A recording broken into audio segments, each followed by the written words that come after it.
Fox Sports. We are Ballpark. We are Sports. Spring training was fun. Azie was smiling, Hanley healthy. Same with JJ. Big man was nasty this spring. A trio of all-stars, Burley, Bell, Reyes. But today it's goodbye Jupiter, hello Miami. Marlins Park. Yes, today's the day. The park is open, but the roof is closed. And you have a front row seat. It's a day that Miami has waited for a long time. The Miami Marlins and the New York Yankees open Marlins Park in a two-game series before the start of the 2012 regular season. And what a day it is. Come on inside to Marlins Park. 25,000 tickets sold for this one as the Marlins and the Yankees get ready to go. Hi, everybody. Rich Waltz along with Tommy Hutton. We haven't stopped smiling since we walked into this place this morning. We could tell you all about players and all-stars and all that, but hey, let's talk about this ballpark because that's what's on everybody's mind right now. Rich, do you remember what it was like your first day of school? That's the way I felt when I walked in here. It's the first day of school. I'm smiling. I'm looking at all the beautiful sections in this ballpark. I'm looking at the smiles on the fans' faces. And, yeah, I'm looking at the Yankees. Marlins Yankees. Doesn't get any better. Absolutely. So not only do we get to show off the ballpark, but we'll show off both teams. And both managers have their A-team out on the field. The pitching matchup is a real good one as well. We'll start with the Marlins starter, Ricky Nolasco. Yeah, Joe Girardi has his A lineup in there, probably the lineup Yankee fans will see at the beginning of the year. They'll face Ricky Nolasco, who came into spring training in outstanding shape. Ricky's thrown the ball well. CC Sabathia, the ace of the Yankees, is on the hill today. Yeah, and the same for Azie Guillen. He has his A lineup in there, albeit a designated hitter being used today, and they'll go up against the big lefty, CC. Speaking of Azie Guillen, when we get back, Craig Minervini will talk with the new Miami Marlins skipper. What a day this is going to be. We're going all over the park as the Marlins and the Yankees open Marlins Park.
And comfortable here in Marlins Park. You know, it's one of those sights that everybody enjoyed, I think, seeing the ballpark with the roof open, but then they were more happy to see it closed because it became much more comfortable. Now, our crack staff is already working hard. The Roof was open. Teams came out, and the crack staff had their stopwatches ready to go. And as the roof closed, watch. This is high speed, but with the clock rolling, 13 minutes to close the roof. And that's about the normal time. It's going to run anywhere from 12, 13, 14 minutes to get it closed, and what a great sight. All right, let's join Gary Hodges for the national anthem. What so proudly we hailed at the twilight's last gleaming, whose broad stripes and bright stars through the perilous fight o'er the ramparts we watched were so gallantly streaming as the rockets red glare, the bombs bursting in air gave proof through the night that our flag was still there. Oh, say does that star-spangled banner yet wave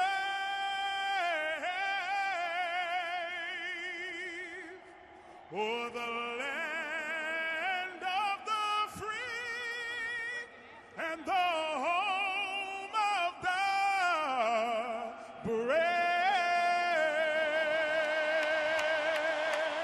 This is another one of these soft openings. 25,000 allowed into this one. Tomorrow night, Marlins and Yankees, it'll be 30,000. And, of course, on Wednesday, when the season opens against the world champion St. Louis Cardinals, full capacity, 36,000 seats, 1,000 standing room seats. Tommy, the Marlins have got the red-orange tops on for this one.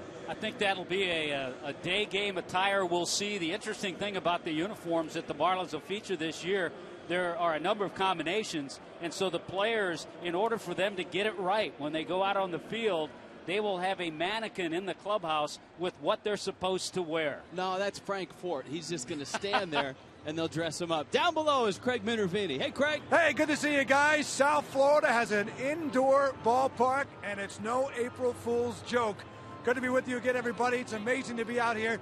The first game the Marlins will play against a Major League opponent, it all counts for real, on Wednesday night. Just over 6 months ago, Azie was named manager of the Miami Marlins. I had a chance to talk with him a few moments ago about this day and his team as he gets set for his first season.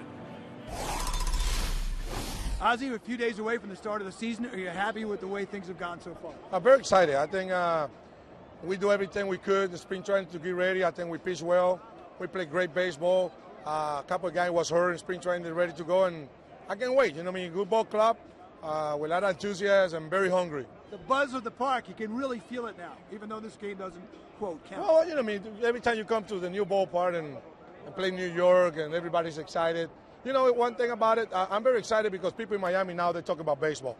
You know, in the past, they even know we was here. But now with all this thing we did to them, put a group, a great ball club together, I think people should be excited here in Miami. How concerned are you with the knee injuries that Lomo and Giancarlo are getting over? Well, it's always going to be back in our mind. But I mean, well, we have a plan. That's the reason Kearns and Coughlin made the ball club, because they're going to have a lot of playing time. We got to monitor them very well. But, you know, I mean, we got to try to put those guys on the field the most we can. But in the meanwhile, we have to be careful. Was spring training a grind to get going? Was it fun? Are you happy it's over? I love it. You know what I mean? Back in Florida, you know what I mean? I love the water. Yeah. Jupiter is outstanding. Yeah. I love the facilities and, you know, been pretty fast. But in the meanwhile, it's time to go. It's time to play baseball. All right, last question. Do you have a sense this team is going to be really good from what you saw? Well, it's going to be a very exciting ball club. You know what I mean? Winning and lose, that's what it's going to be. We're going to play hard every day. We're going to have a lot of enthusiasm. We got a lot of speed. We're pitching well. I think it's everybody in this ball club play the way they should be playing. No less and no more. Just play the way it should be played. We should compete. All right, thoughts from Azie a little bit ago here at Marlins Park. Azie did say he really likes the way the team competed in spring training. great fundamentals. You know, the defense has been among the best, and also they're pitching terrific. The hitting has been quiet. They're not worried about that here in spring training, especially with Lomo and Stanton just getting back in the lineup. That's our first report from down here. Let's go back upstairs, you guys. All right, thank you, Craig. There's Tommy. There's one of the things about this ballpark. You can see the downtown skyline through the windows in left field.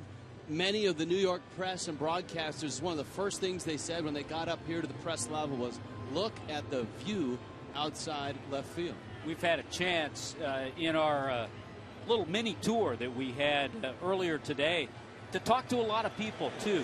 Not only those with the media, but just fans who've been around.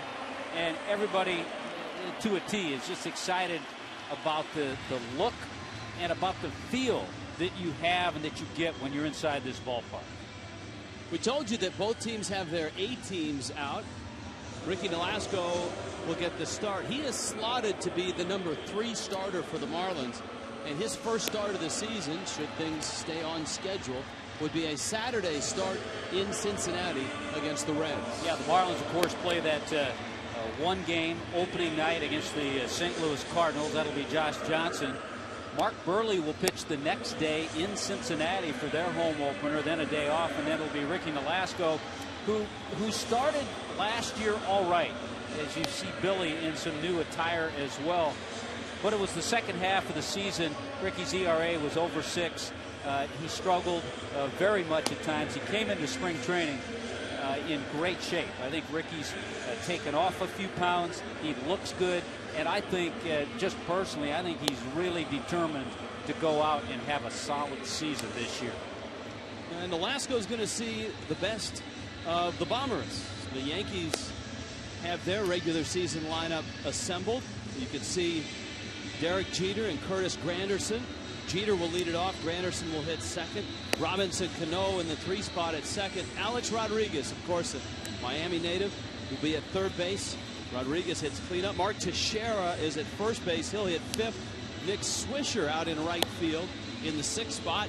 Another Miami product. Raul Ibanes has made the team, and Ibanes is the DH in the 7th spot. Russell Martin hits 8th, and Brett Gardner's out in left field. He'll hit 9th. Kind of a nice little trip for the Yankees with these 2 games, and then they actually open the season across the state against the Rays.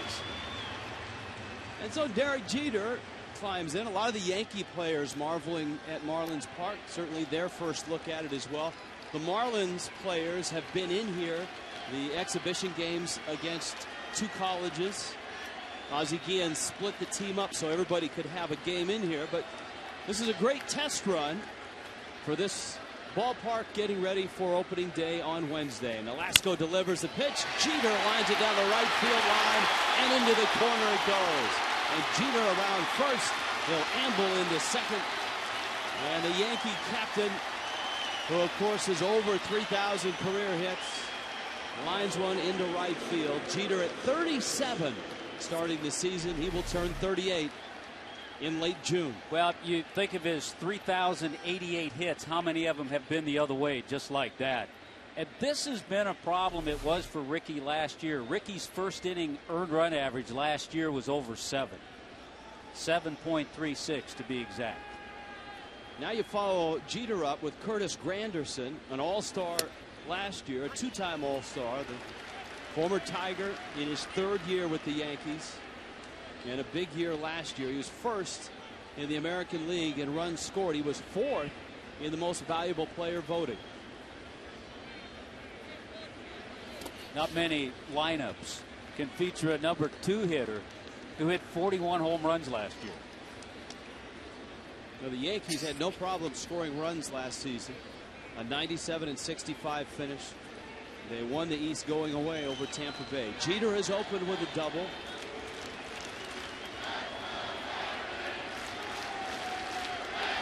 And Ricky's 1-1 to Granderson. Hold on the ground. Gabby Sanchez over to get it. Sanchez, who was a Gold Glove finalist last year, gets to the bag. Jeter's at 3rd, and now Robinson Cano will try to score the run for the Yankees.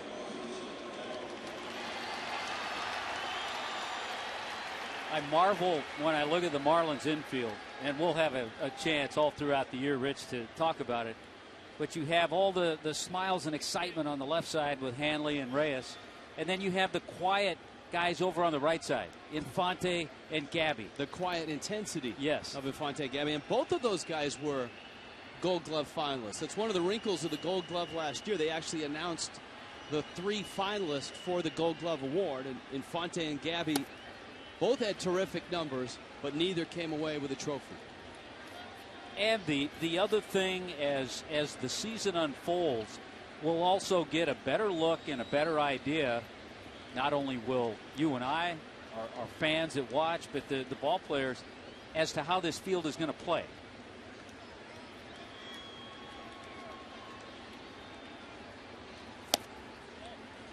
Robinson Cano, his 8th season with the Yankees. 3-time All-Star, and of course last year he flexed his muscles and won the home run derby. 46 doubles, 28 homers. One of those guys, Tommy, that has hit better in the major leagues than he did in the minor leagues by a pretty good margin. Breaks his bat out to center. Bonifacio lines it up. Jeter is tagging on his way home. Bonifacio's throw is not in time, and the Yankees score the first run. You can hear there are Yankee fans here for sure. And a first inning run, the Yankees manufacture it on a double by Jeter, a ground out by Granderson, and Cano's sacrifice fly. Yeah, you have the powerhouse Yankees playing a little ABC baseball. Got Jeter over to third thanks to Granderson, and he came in to score on the sac fly off the bat of Cano.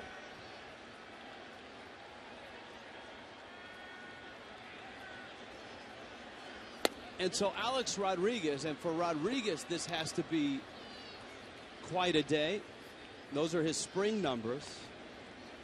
As a kid growing up here in Miami, if you grew up in Miami, Tommy, and went to ball games up at Sun Life Stadium, that's what you knew to be a quote-unquote Major League ballpark. But as we know, that's far from a Major League ballpark. It's a football stadium. This obviously a true ballpark. And a much different vibe, much different feel. I mean, we were walking around. You go up to the 3rd level, and those seats are as close as our seats here in the press box. And again, the crowd limited to 25,000 for this game this afternoon. And a little harder opening tomorrow night. 30,000. 30,000. And no holds barred on Wednesday night against the Cardinals. No, it's I think 37 plus capacity, 36,000 seats, and a little over 1,000 standing room seats. Alex takes up and in, and Velasco walks him. It's going to bring up Mark Teixeira. I think the fun part for us when we had a chance to walk around was to see some of the tremendous sight lines from just about any vantage point you have. Now Teixeira, who has certainly had a big impact on the Yankees since his arrival. This is his 4th season with New York, and he takes a strike. Baltimore native is now 32. Popped 39 homers and drove in 111 runs for 8 consecutive seasons. Tommy, he's been over 100 RBIs. Kind of an interesting thing that he's working. I'd like to hit the ball a little bit more the other way, bring his average up, but it's hard to force yourself to do that when you do hit 39 home runs and do drive in 111. Alex Rodriguez is at first. The Yankees have a run here in the top of the 1st. And Teixeira goes around. And the inning is over. Velasco gets a strikeout. But the Yankees get a run. Guess who's leading off for the Marlins? Jose Reyes. Emilio Bonifacio, then Hanley.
Marlins Park, the fish tanks that are not directly behind home plate, but are part of that backstop that wraps around both towards the first and third base dugouts. The fish are in attendance. It's not a soft opening for the fish, Tommy. The tanks are full. They're full, right in that gorgeous Diamond Club area, right behind the fish tank.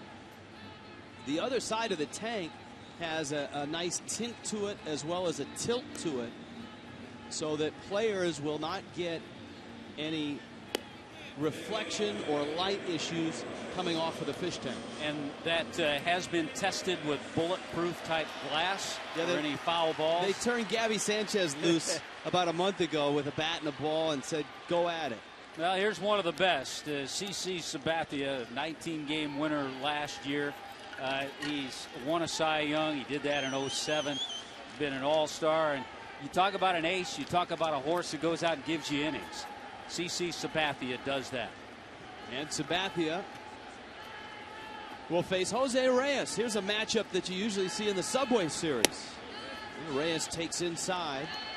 Reyes has brought so much energy to the Marlins in spring training. Hanley Ramirez has called him his morning cup of coffee.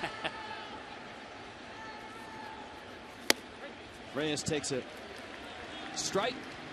Because, as Hanley says, and even Azie says this, Reyes shows up every morning with a smile on his face and with unlimited energy.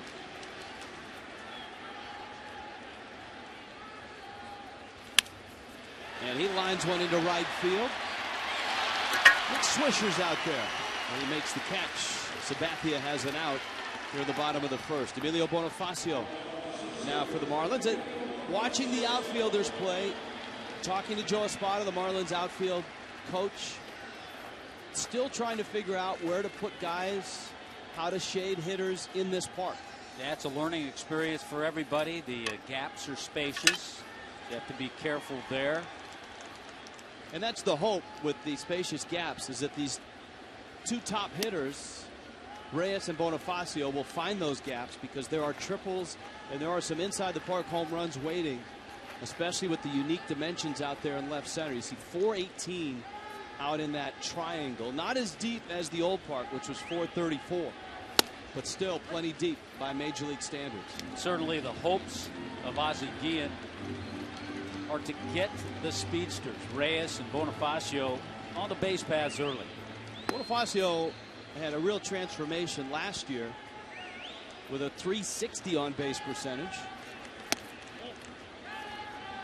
Did not have that much success this spring training in terms of getting on base.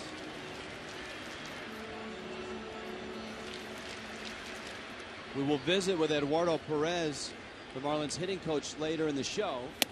But he felt that Bonifacio was working on some things this spring, and that as the Marlins get to Wednesday against the Cardinals, that the discipline he showed last year is going to start to show up.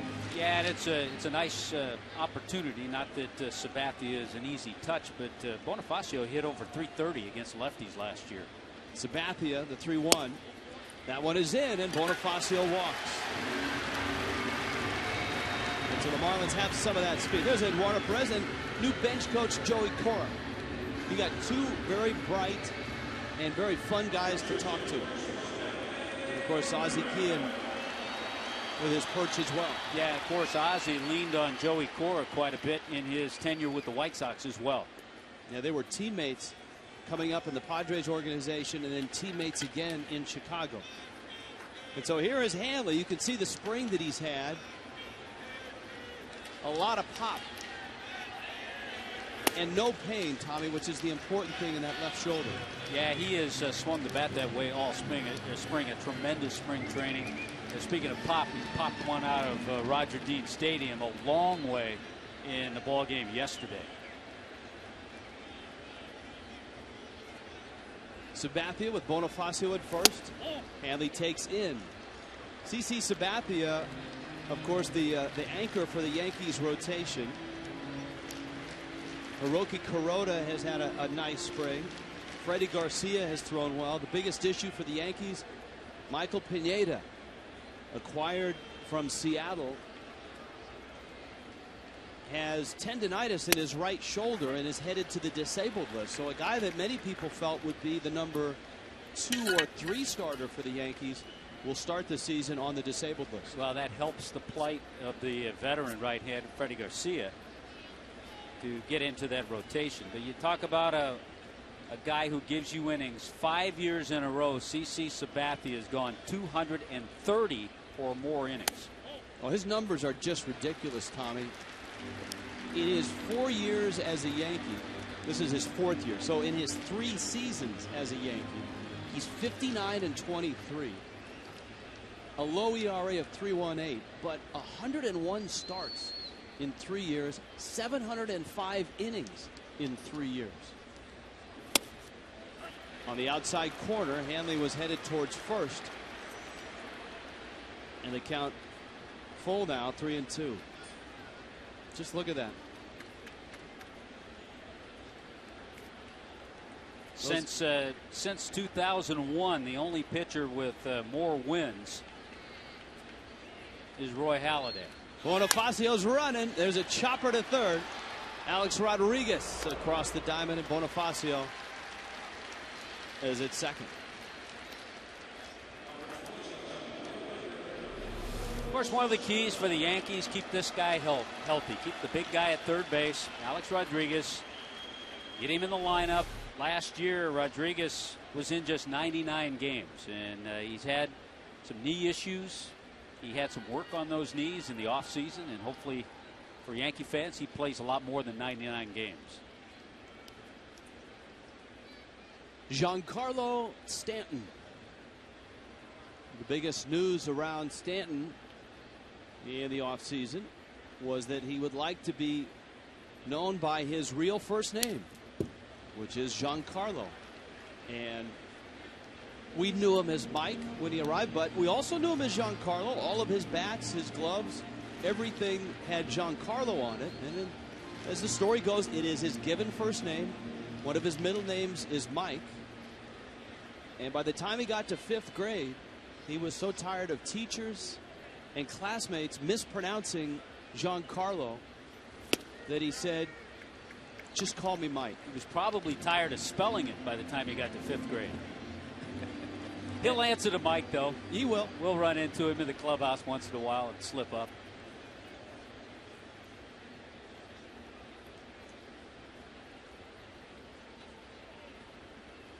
When the Marlins came in here about 3-4 months ago and took batting practice, Mike Stanton hit a ball up by the windows. It actually bounced on the plaza. There's a big Budweiser sign out there right now, and the ball bounced right out of this park. The windows had yet to be installed. It bounced on the plaza there and went out. Up the middle into center field. That's a base hit. And Bonifacio speeds around third. And Tommy, there is a great example of what the Marlins are hoping for. Get the speedsters Reyes and Bonifacio on the bases and let Hanley, Stanton, Morrison, and Gabby go at it. Well, that's just good hitting, too. A little slider from CC Sabathia. Giancarlo didn't try to do too much with it. Right back up the middle. And if you're a hitter in the Marlins lineup hitting 4th, 5th, or 6th, you got to lick your chops with those guys ahead of you. So stands at first, and here is Logan Morrison.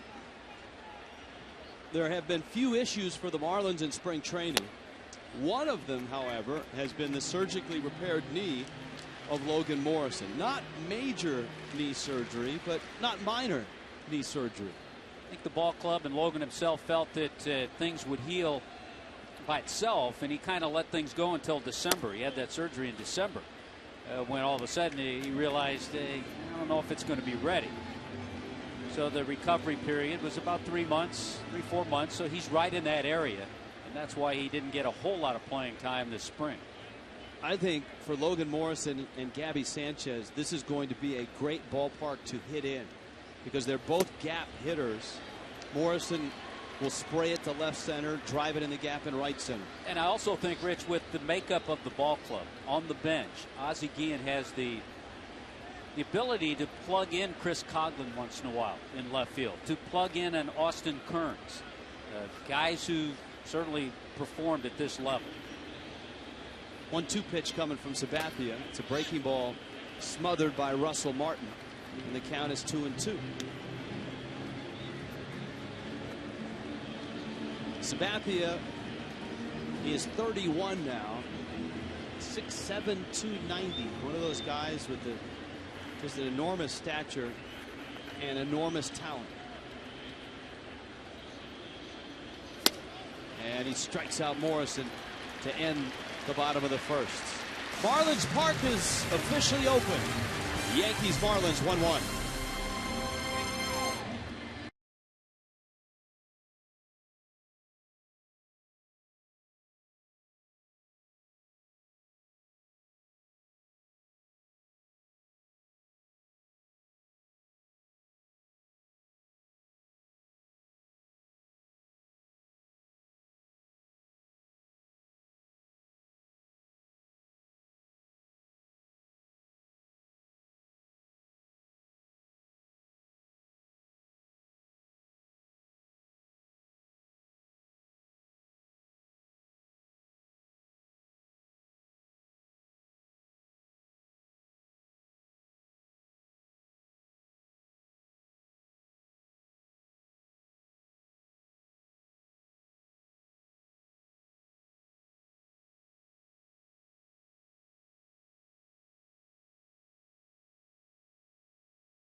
Our telecast in high definition presented by H.H. Gregg. Rich Waltz along with Tommy Hutton, Craig Minervini, Ricky Nolasco gets set to work in the second. He gave up a first inning run, a double to the captain Derek Jeter after a Granderson ground out. Robinson Cano with a sacrifice fly. That's how the Yankees got their run. We were talking earlier about the many different nuances we see, and you and I were talking about the way the numbers are depicted, like a long home run out in this area. Look at that. It tells you it's 407. 447. And if you go to, look at that, center field, anybody hits one, that's Stanton territory. That's 502. And then in right field, you have 448. So it gives you an idea, and I think fans like that. It gives you an idea of the distance of some long home runs. That's very cool. And that surprised both you and I when we walked in the park, seeing those home run distances in strategic spots. All right, the Yankees go to work now. Nick Swisher, Raul Ibanes, and Russell Martin against Nolasco. Swisher, the enigmatic outfielder, rolls it to first. Swisher, I'm sure, disappointed that his Ohio State Buckeyes went down in the Final Four last night. First ever Marlins Saturday Spectaculars on April 14th. The Marlins take on the Houston Astros. It's the swan song in the National League for the Astros. The party starts on the West Plaza at 5 o'clock. Music, entertainment, and autograph sessions. And then, of course, after the ball game, there will be a fireworks spectacular. 1-877-MARLINS or go to marlins.com. See, that's one of the cool things as you see Ibanes step in. You can have a night game with the roof closed and the air conditioning on, and then after the game for the fireworks show, roof comes off, fireworks go off. All kinds of things will be happening in this location this year.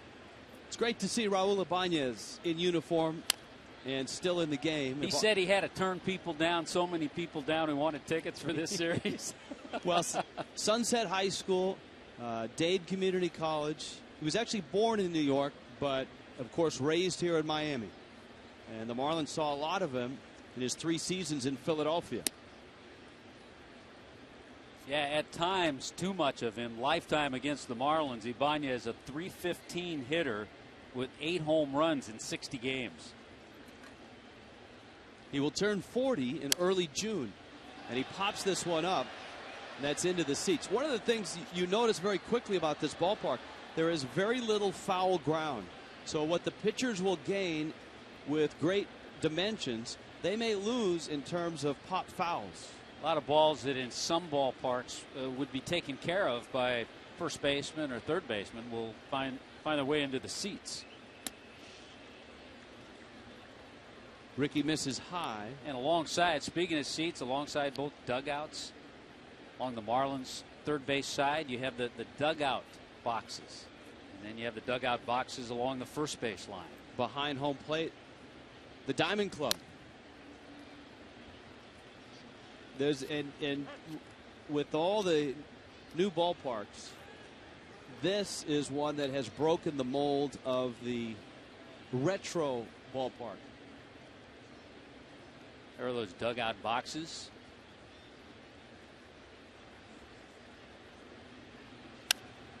Ibanes waiting on an Nolasco breaking ball, and he fouls it into the seats. This ballpark is the smallest ballpark in baseball in terms of capacity. It is the highest in terms of lower bowl percentage seats. The most, or the highest percentage of lower bowl seats than any ballpark in the game. That one fouled back to the screen. Tell you what, Raul Ibanes is making Ricky Nolasco work. Next pitch to him will be number 10. Ibanes, of course, with the Phillies, with Seattle and Kansas City, a guy that you saw in the outfield every now and then at first. But with the Yankees, the ability certainly to DH. Yeah, there was a lot of question in the offseason where the Yankees were going to bring back Johnny Damon and fill him in this role, or would it be a Raul Ibanes?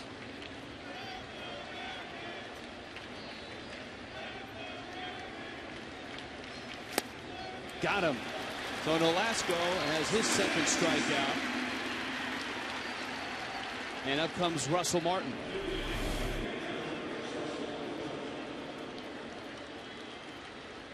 Nolasco has come into camp a little over 15 pounds lighter. He worked hard in the offseason. Last year, he was listed about 230. Right now, about 215.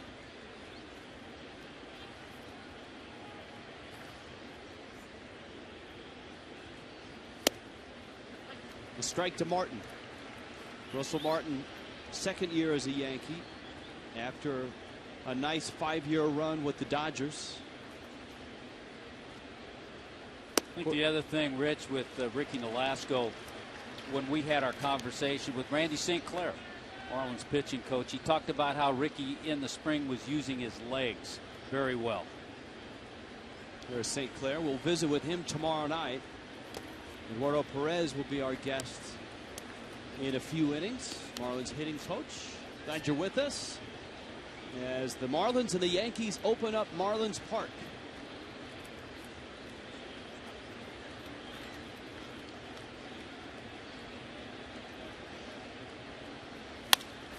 Fastball in the air. Back goes Bonifacio. There, and he makes the catch. Wow. That's why you need some speed in center field in this ballpark. That ball was hit well. Bonifacio runs it down. It's a 1-1 game.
Home for complete coverage of Florida sports teams. Find the latest scores, in-depth player and team analysis, featured videos, schedules, and much more surrounding the Florida teams that you love most. FoxSportsFlorida.com. Log on now. For Schwartz, Tommy Hutton, Craig Minervini, we had a chance before the ballgame to explore some of the areas of this ballpark, and what drew our attention was the Clevelander out in left field. If you've been to South Beach, you know the Clevelander is one of the schmanky places to stay and party. Well, they've got room for about 240 people out there. They have a pool out there. They have bars, and they have some great food. Well, you and I are always attracted to wherever food might be, and that's why we found our way out there. Great area. I wanted to see the pool because Arizona certainly broke new ground when they put a pool in out in right center. This one has a little different feel to it, Tommy. This one has more the feel of more of a nightclub type. Now, certainly families can go out there for sure, but when you say the word Clevelander, you think about you think South Beach. There's the DJ out there. Got some music going.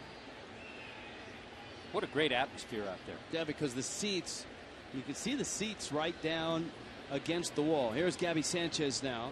I'm a little worried, though, Rich, about the Marlins bullpen, which is situated right next to the Clevelander. You got to concentrate out there, guys. Sanchez, Omar Infante, and Austin Kearns against CC Sabathia in a 1-1 game.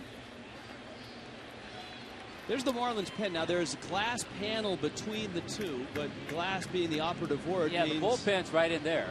The bullpen can see into the Clevelander. And there's the Cleveland. And they can see into the bullpen. Yeah. I think that's always kind of cool for fans. They can look into the bullpen and those dugout boxes. They can look into the dugouts. Well, if you want even cooler than that, if you go down to the Diamond Club down behind home plate, the fans that are in there have a view into the Marlin batting cages, so they can see guys hitting before the game. 2-1 from Sabathia. That's driven to right, hit pretty well. Swisher goes back at the track. Gone! How about that? A Miami native drives one out. Gabby Sanchez to right field, and it's 2-1.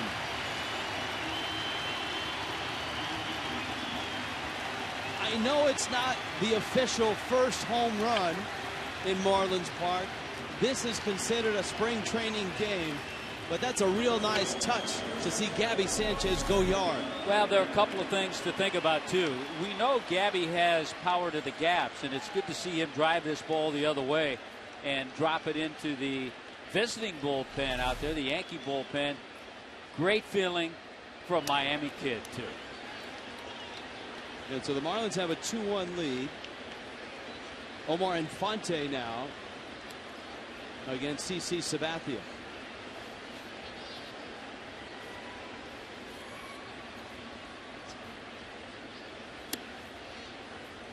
And Sabathia misses outside. Infante, a terrific year last year with the glove.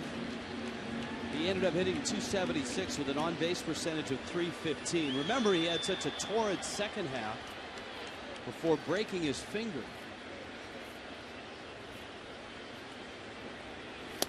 He had that run where he was hitting .411 and then broke his finger. He ended up hitting $314 in the second half of the season, and he, in the offseason, signed actually it was at the very end of the year, a 2-year, $8 million contract, and so the Marlins have locked him up through next year.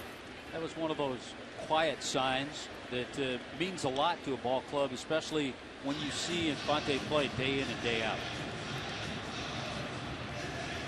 And I think it was a real sign for the Marlins of what was to come in the winter, that they would secure a guy like Infante to be their second baseman for the next 2 years. Then they set their sights on Jose Reyes as Infante strokes one into left field. Brett Gardner picks it up. A couple of ways to look at Omar Infante. He's a great insurance policy for Azie if anything should happen to Bonifacio in that number 2 hole in the lineup. He could be a very good number 2 hitter, but he also solidifies the bottom part of the lineup when you have Infante and then John Buck. In this case, with the DH, Austin Kearns comes in, then Buck. But during the season, we'll probably see Infante 7th, Buck 8th, or maybe Buck 7th and Infante 8th. Here's a guy that's had a real renaissance this spring, and that's Austin Kearns. Now, one of the things fans at home might be asking, and even in the ballpark asking, with the home run by Gabby Sanchez, how come the home run sculpture didn't go off? And the word is they are saving that for Wednesday night. Yeah, there were some mixed things going on before the game as to if that would be operable today. And I think everybody decided, nah, let's wait till everything is official against the St. Louis Cardinals on Wednesday night. So we've gotten our answer. Either that or the guy that was supposed to flip the switch is getting something to eat. Yeah, he missed the switch. He's apparently at the Clevelander. He's down at the bar at the Clevelander. Can't blame him for that either. Well, Austin Kearns is 31. His last few seasons, Tommy, have been a real struggle for him. Last year he wasn't at the Clevelander. He was in Cleveland, and he did not have a strong year. That one rolls past Rodriguez in the left field, and Kearns continues a great spring. Aaron Rowan and Austin Kearns were brought into camp, and Kearns simply outplayed Rowan, out-hit him, and made the club. Now, as you watch this ball get between two veterans, if there's any little worry about the Yankees infield, it's the lack of range from Alex Rodriguez and Derek Jeter. They both are veterans. They know how to play hitters, but their range isn't what it used to be. And that ball may have been caught by some third baseman, maybe not. But a base hit and a good at bat by Kearns.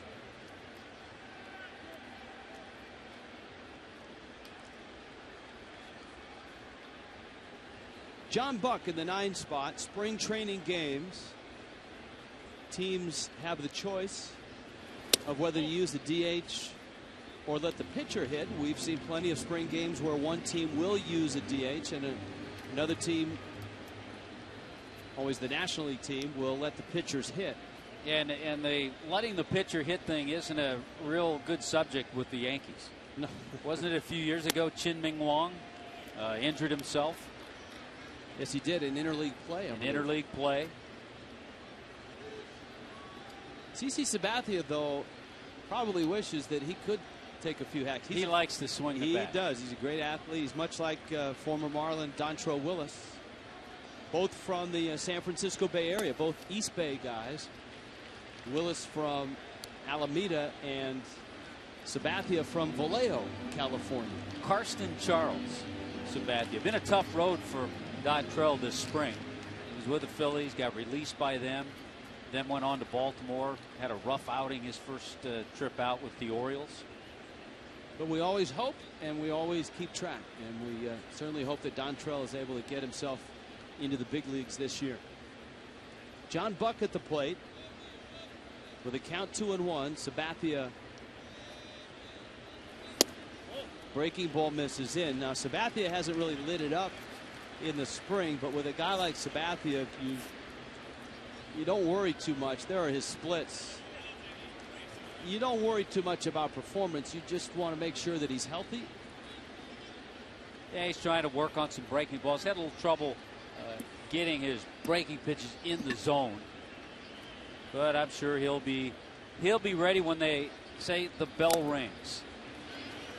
Buck with a swing and a miss, and the bell will ring for the Yankees on the 6th on Friday. So the Marlins will have played 2 games. Yeah. By the time the Yankees open up against the Rays in St. Pete. Marlins open on a Wednesday here, Marlins Park. Cardinals, the world champions, the Miami Marlins. 7 o'clock start. And then the following day, the Marlins are in Cincinnati to open up the Red season, a 4 o'clock Eastern start. Buck with a little tapper towards Rodriguez. Takes a look at the runner and then throws him out. But a Gabby Sanchez home run. Hey, it's spring training. Spring training, Hut. I was trying to get to the Clevelander. Number 1, good base running by Austin Kearns to get to second base. He got a good jump. He had a nice lead. And on that tapper, You know, A-Rod was thinking about going there. That's what threw me off, was that Rodriguez made it look like he was just trying to get the one out at first base rather than get the out at second.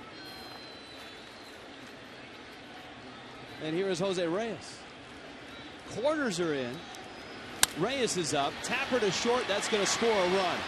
And the Marlins manufacture a run nicely with Infante crossing. Kern stays at second. It's a 3-1 game. And that's the importance of, for the Marlins, Alex Rodriguez not getting the out at second base. And the importance of the nice base running by Kearns to get there. So he couldn't get that out. Yep. If he has that out at second base, that ground ball would have possibly ended the inning, much like I did. Here's Bonifacio now. He walked and scored. That back in the first. He scored on a Giancarlo Stanton base hit. Into shallow right. Swisher sees it and makes the catch. And that ends the inning. Gabby opened the inning, driving it to right and hitting it out. It's 3-1. Fish.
Marlins will go, and we'll have our opener in Cincinnati with Marlins Live at 3:30. The Reds, the favorites by many to win the Central, with the subtraction of the two big bats of Fielder and Pujols in the Central.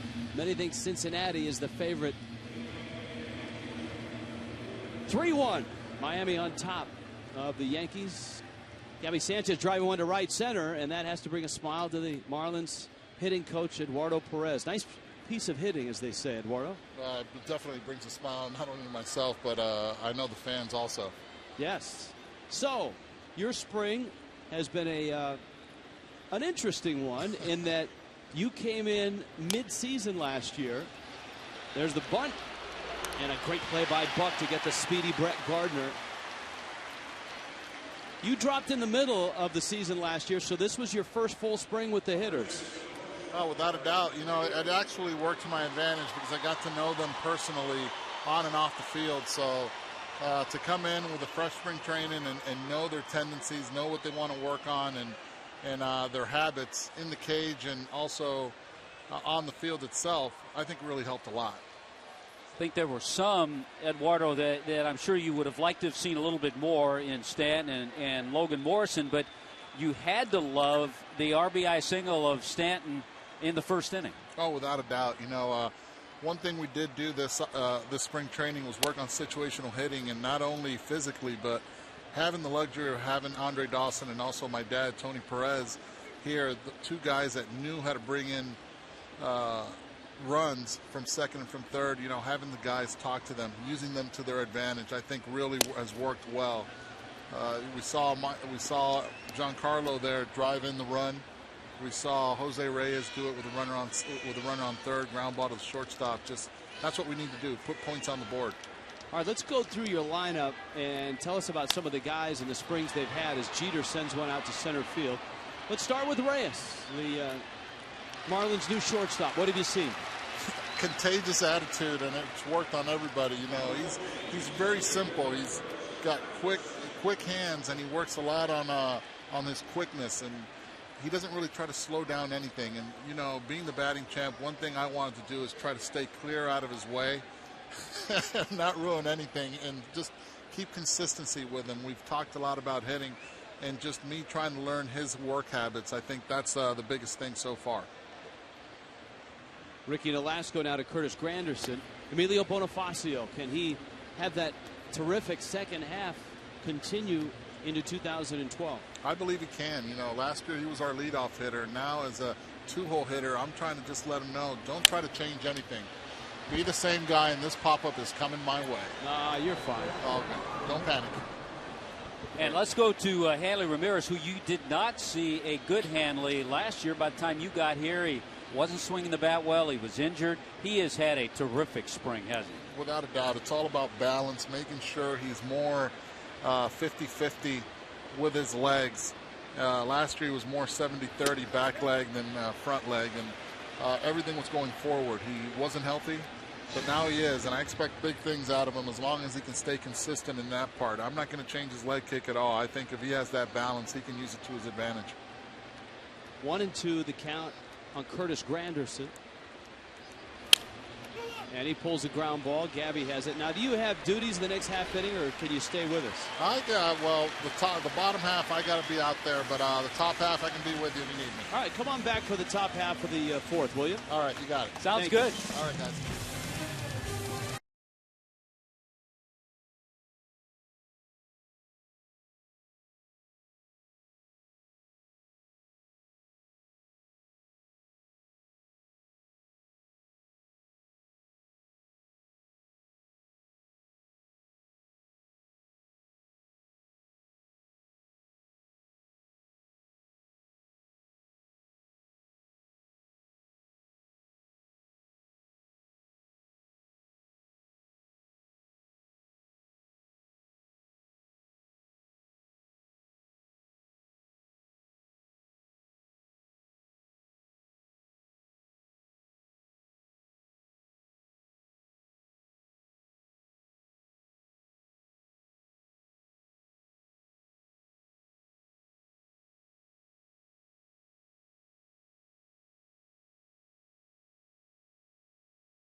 On, and on a warm afternoon here in Miami, everybody in Marlins Park is quite comfortable, and many fans are roaming around the concourses, taking a look at what type of food items there are, seeing what the standing room is as well.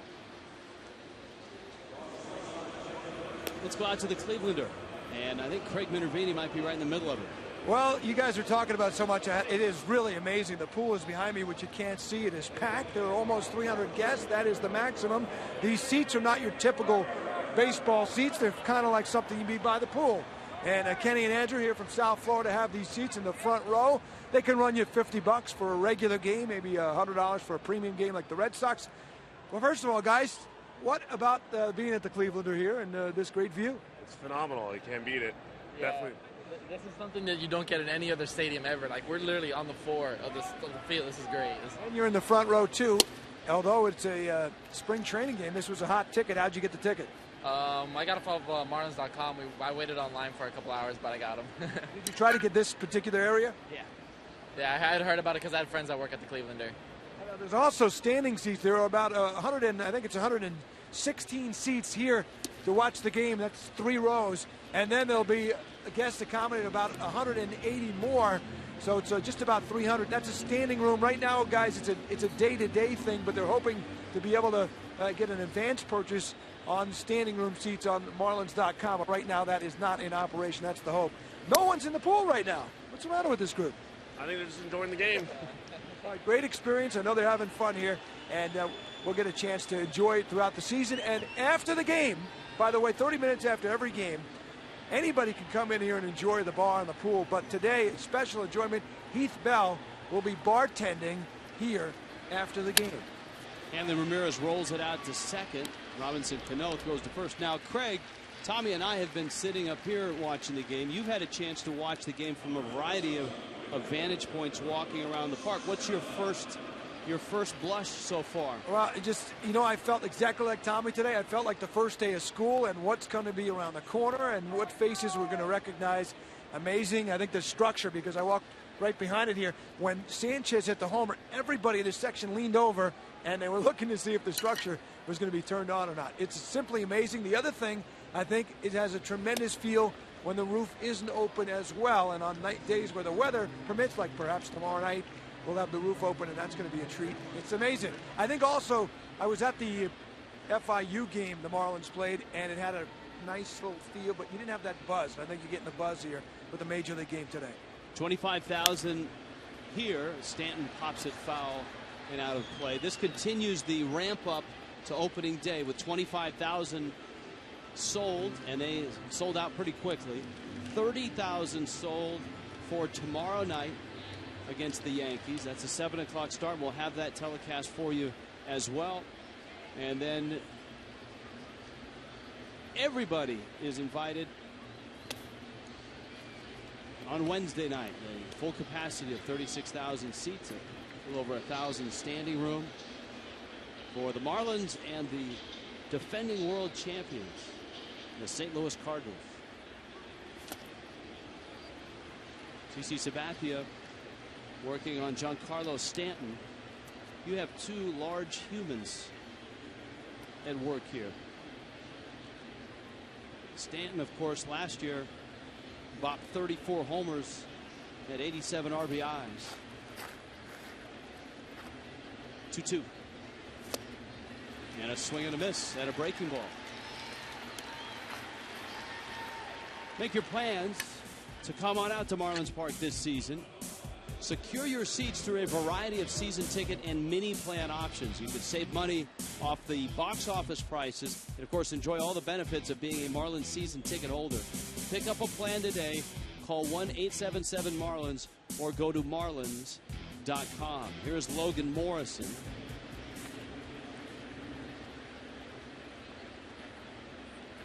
As well, if you're coming to the ball game tomorrow night or Wednesday, or of course future dates, and you have parking questions, marlins.com/parking is the website to go to. The Marlins have a site dedicated solely to getting in and out of the area, with the diagrams of not only the parking structures but the surface lots that surround this area, the shuttles that run from many of the larger lots, the shuttles that run from the Tri-Rail station. Here's the 1-1. Sabathia trying to catch the corner. He struck Morrison out back in the first inning. One of those questions, and a lot of people will have them, and they'll be as there are in all openings of new ballparks. There will be complaints, but you know what? In the past, you got to look at it this way. Marlins fans haven't had that issue because they haven't had to deal with crowds. When you deal with crowds in a smaller area, you're going to have those issues. But everything's going to be taken care of. And once you get inside, you will be impressed. Take a little extra time, come a little early, know where you're going to park. Look at the website, pick out a lot. Know that there will be a shuttle to take you here to the park, and away you go. Teixeira, the Gold Glover, at first nabs that one off the bat of Logan Morrison, and the Marlins are done in the third. Eduardo Perez returns for the top of the fourth.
parking options. Within 2 miles, you've got over 17,000.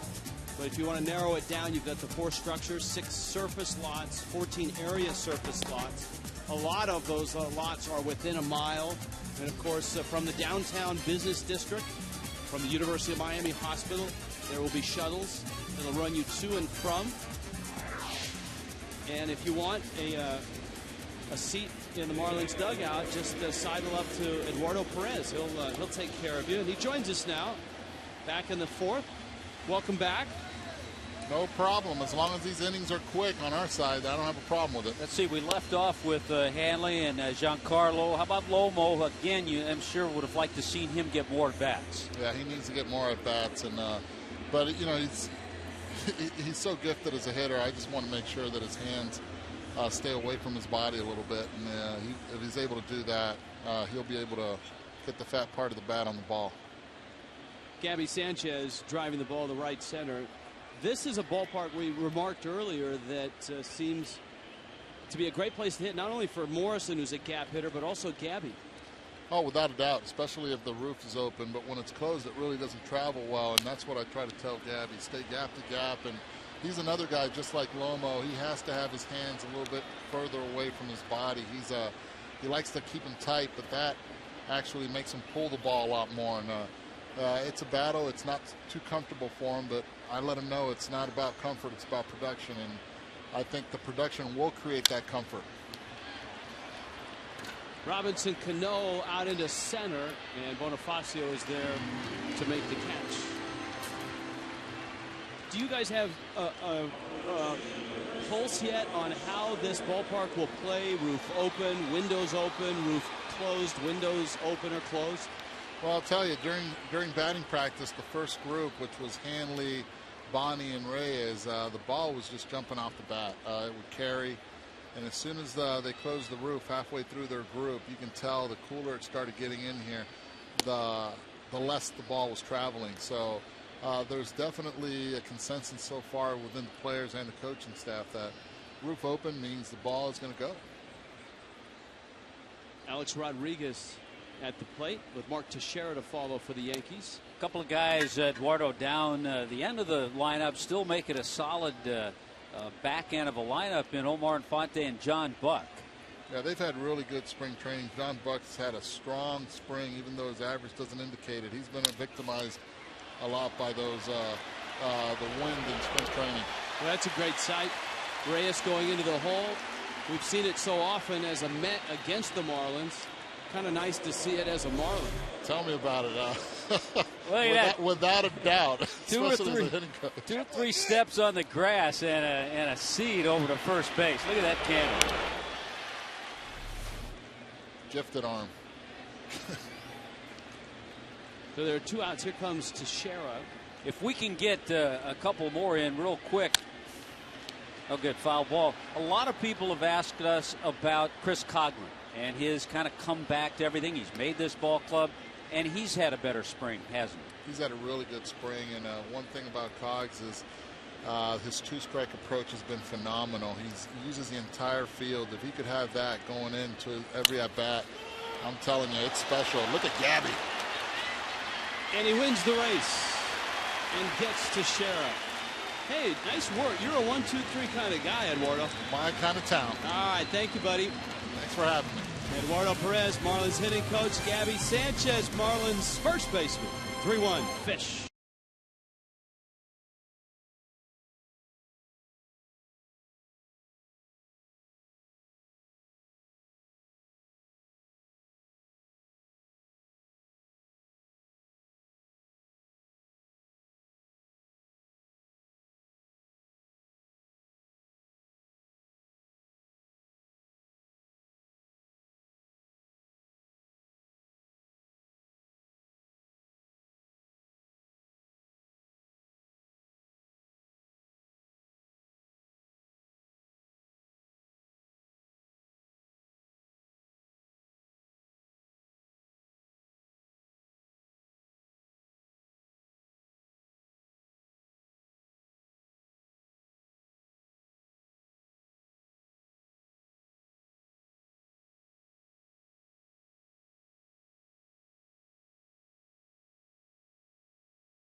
Hut. That's a road trip.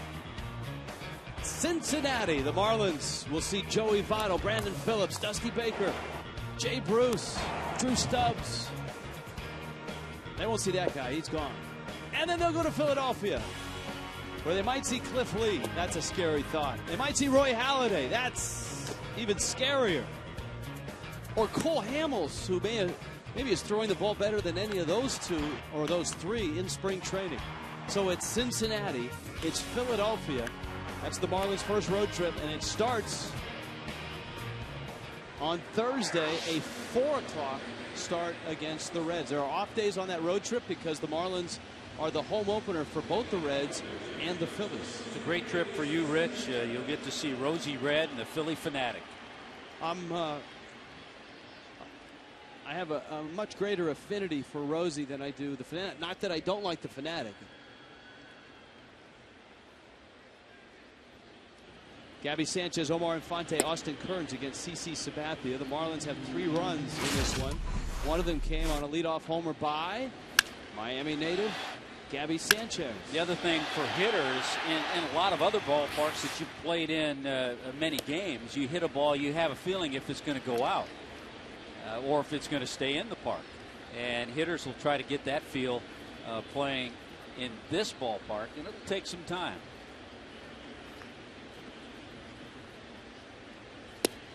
Pitches down low. It's going to be interesting to get up to Citi Field and see what the dimensions look like and see what the fences look like, because the Mets have moved some of the fences in, lowered some of the fences in an attempt to jumpstart the offense. And the fences here, we've talked about distances. The fences, for the most part, there's a little area of elevation in right center and straightaway center, but for the most part the fences are 12 feet high. Now there's another one of those distances. You see the 401, that's the distance to the back wall down the left field line. You go up from that and over from that, and you get the 447 up against the glass in almost straightaway left field. And here is Infante. There's 447. So in reality, Tommy, on a night or a day where the glass is open, someone like a Mike Stanton or a Hanley Ramirez can literally hit it out of Marlins Park. And I'll tell you one thing that Gabby Sanchez has learned this afternoon. Pro player was always tough to go to the opposite field for a right-handed hitter. Gabby Sanchez last year did not homer to right field at home.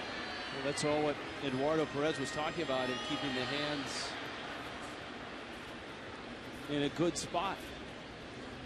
Here's the 2-0 pitch. Chopper. Rodriguez going to go to second for one, and the relay is in time to get the out at first. So Infante on a 5-4-3 double play. Now, ground rules in this ballpark, one area of interest is in front of the home run sculpture. You see that line, that yellow line. As you go to the left, the top of the scoreboard right there, over that line that Tommy just drew, if it hits the facing of the sculpture, it's a home run. And there is some thought that the Marlins will have a line of demarcation, maybe a yellow line on top of that panel to make it an easier call for an umpire. And of course, with replay, they can look at it. The umpiring crew was out here earlier, along with Senior Vice President of On-Field Operations, Joe Garagiola Jr., working for Major League Baseball, to get a feel, and they were delighted at a lot of the sidelines, a lot of the fan interference areas. There's only a couple of areas that we could see fan interference, way out in right center or right down the right field line. But they spoke of that, possibly putting a yellow line on top of that fence out in left center. Anytime you open a new ballpark, there are tweaks that are made as the season goes along. And one of the tweaks that was made was the batter's eye out there in center field, painted black. I want so much to put a happy face on the batter's eye. That would be distracting. And Joe Garagiola Jr. would knock on your door. Down goes Austin Kearns. CC Sabathia with a quick 4th inning. On to the 5th, 3-1. Fish.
Miami on top of the Yankees. Ricky Nolasco with the lead going into the 5th. Rich Waltz along with Tommy Hutton. Now this year we are joined by a pair of ex-Marlins, not only in the booth in this one, Preston Wilson, Cliff Floyd, but you guys will be a part of the telecast, part of Marlins Live pregame and postgame in our new studio, and you'll come out for a few games in the booth as well. Welcome. Thank you. You know, we're both looking forward to it. I know, you know, just getting this new ballpark, the new feeling for the club is going to be an exciting year for everybody. Cliff, I know you've been following the ball club. You're going to get a chance pre and post game to work with Craig a little bit in the studio. Looking forward to that, man. I mean, it's a great place. The fans must be excited. I saw Craig already down there. He done touched over at the Clevelander. So I know, I know it's a great area here. So I'm looking forward to it. I think the team is in good shape. I think the stars are in place. I think when you look at the overall, can you stay healthy? It's going to be the big key, for this team going forward. Now, as guys that played for the Marlins in the old football stadium, what is a day like today feel like for you guys? Well, for me, I think they're going to benefit more than they even know on their bodies, on the fact that, you don't have to deal with the elements. You see Gabby Sanchez go eyeball, that ball might not have went out of Sunlight Stadium. So that's the type of things I'm looking for throughout the season in terms of their bodies, how they recover. Of course, the biggest of all is no rain delays. And that's going to be the key in getting guys to stay out the field. And, you lose your starters when you do those type of things. I'm happy for the players, but I'm also happy for the fans. I sit here and I look at the stadium and I see fans that are comfortable sitting watching the game. The seats are facing the action. They're not in an awkward position trying to see what's going on with the game. So I think that's going to keep them coming back. The players, like you said, no rain delays is huge. You don't have to worry about losing players, losing pitchers, them getting warm and cooling back down. Everything is in their favor right now. Yeah, there's a couple of things I think of. Players, you guys always have routines.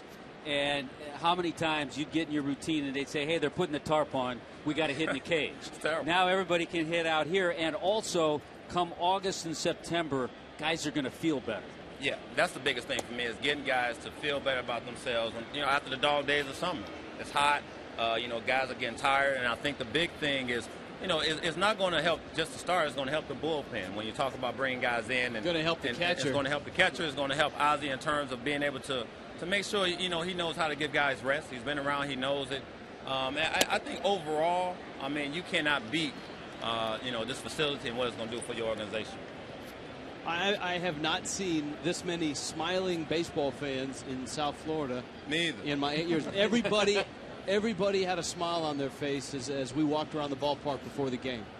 Yeah, I tell you what, it's great to see just this interaction with everybody. When I came in, I'm walking along the back, like by the Clevelander. That's another aspect that the fans are going to get excited about. Look out. Wow. Do it, Raul. Austin Kearns. Now you got ballpark where everybody's happy to come, and it's going to be an experience where series after series, the fans are going to look forward to coming to the game and the environment. Raul Ibanes. Now, Ibanes is a guy I'm sure you guys run into in the offseason. He lives down here. Such a terrific guy. It's good to see him still in the game. Yeah, I think when you see what he did in Philly, his tenure there probably had run his course. A guy that's a little bit up there in age, but he's still serviceable, and I think he's going to bring a lot, to the Yankees team. I think from a standpoint of the fact that he's going to be able to play the field when they go to the National League. Yeah. And I think that's what they was looking for when they came in terms of having the DH. They talked about Johnny Damon, but I thought when you look at Raul Ibanes, he sort of fit the mold.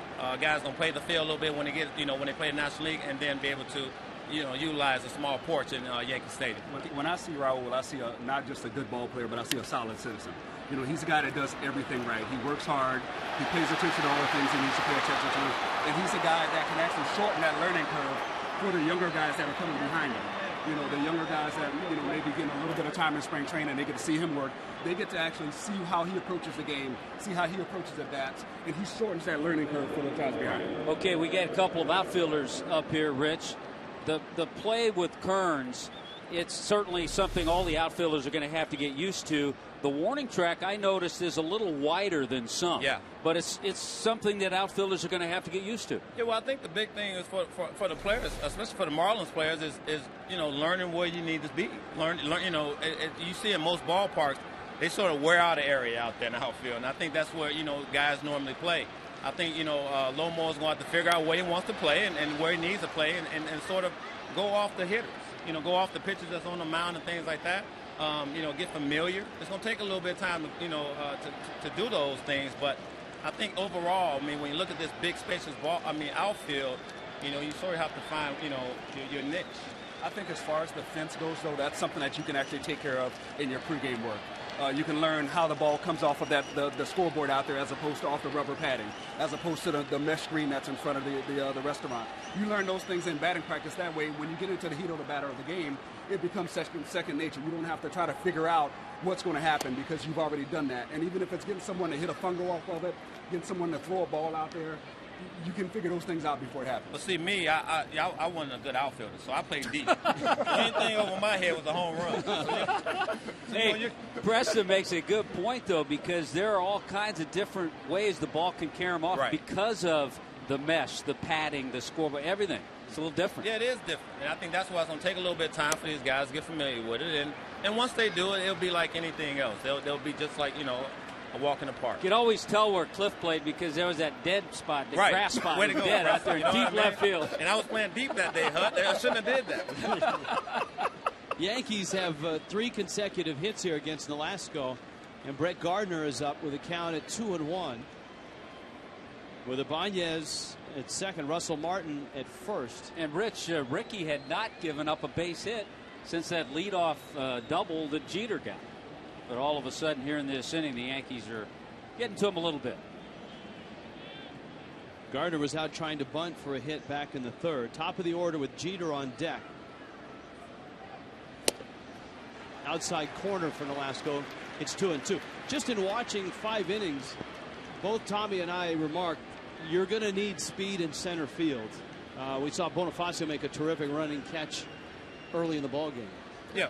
I think it's definitely going to need speed in center field. The dimensions and the gaps are definitely deep, especially in right center. You got the 392. But more than anything, you're going to need your outfield to play as a unit, simply because there are a few quirks out there on that wall. And you see dead in center field there, how the wall kind of curves around the arch structure there, right next to the scoreboard. Well, if that ball hits right there in that corner, your right fielder has definitely got to go hard, even though that's not to the right field side of center field. He's got to go hard until he knows that ball isn't going to ricochet and come his way. So the guys they're going to have to stay constantly active. You're going to have to stay moving and be alert because there's a lot of things that can happen, and you got to make sure the ball isn't going to come your way before you shut it down. I was out there with you, Preston, and I think the big thing is communication. Absolutely. Guys been on the same page, understanding where you need to be. Look at what happened this spring with Lomo and Stanton. They had knee problems. You have to take that in consideration. So I think Bonifacio is going to definitely have to make sure he's on top of his game in terms of positioning his guys, so they're on the same page. Bouncer to first. They're going to get Gardner and the first out. Because the center fielder does have to kind of, and I know you used to be looking at me like, come on, man, not again. But, it's a big thing about communication, making sure that the guys on the corner say, look, we got to do this, the ball's here, we got to do that, the ball's there. And every now and then it's going to save you a run. Derek Jeter at the plate. A treat for South Florida fans to see Jeter in these 2 games. Tell you what, Rich, Gabby's been busy today. Gabby's had 5 ground balls. That's good for him. Yeah, I think one thing is going to happen here. You have to for the infielders, you got to know where your foul territory lies, because in some ballparks, you know, foul territory is big. Especially here, you're going to save some at bats. You're going to be able to lean over a little bit. You're going to have a little interaction with the fans, and the fans leaning over the rails and things like that. So, you know, it's a lot to be seen and how the players adapt to the new element. Over the last 3 years, I saw a note the other day, the Marlins in the old football stadium played 10 games under 500 at home. So now's an opportunity to take advantage, but it's going to take a while to take advantage of this new home ballpark. I think it definitely will. I think any time you have, you know, a new facility, it just takes a little bit of time, you know, to get adjusted, just like everything else. But I think they should benefit a ton more than anybody else.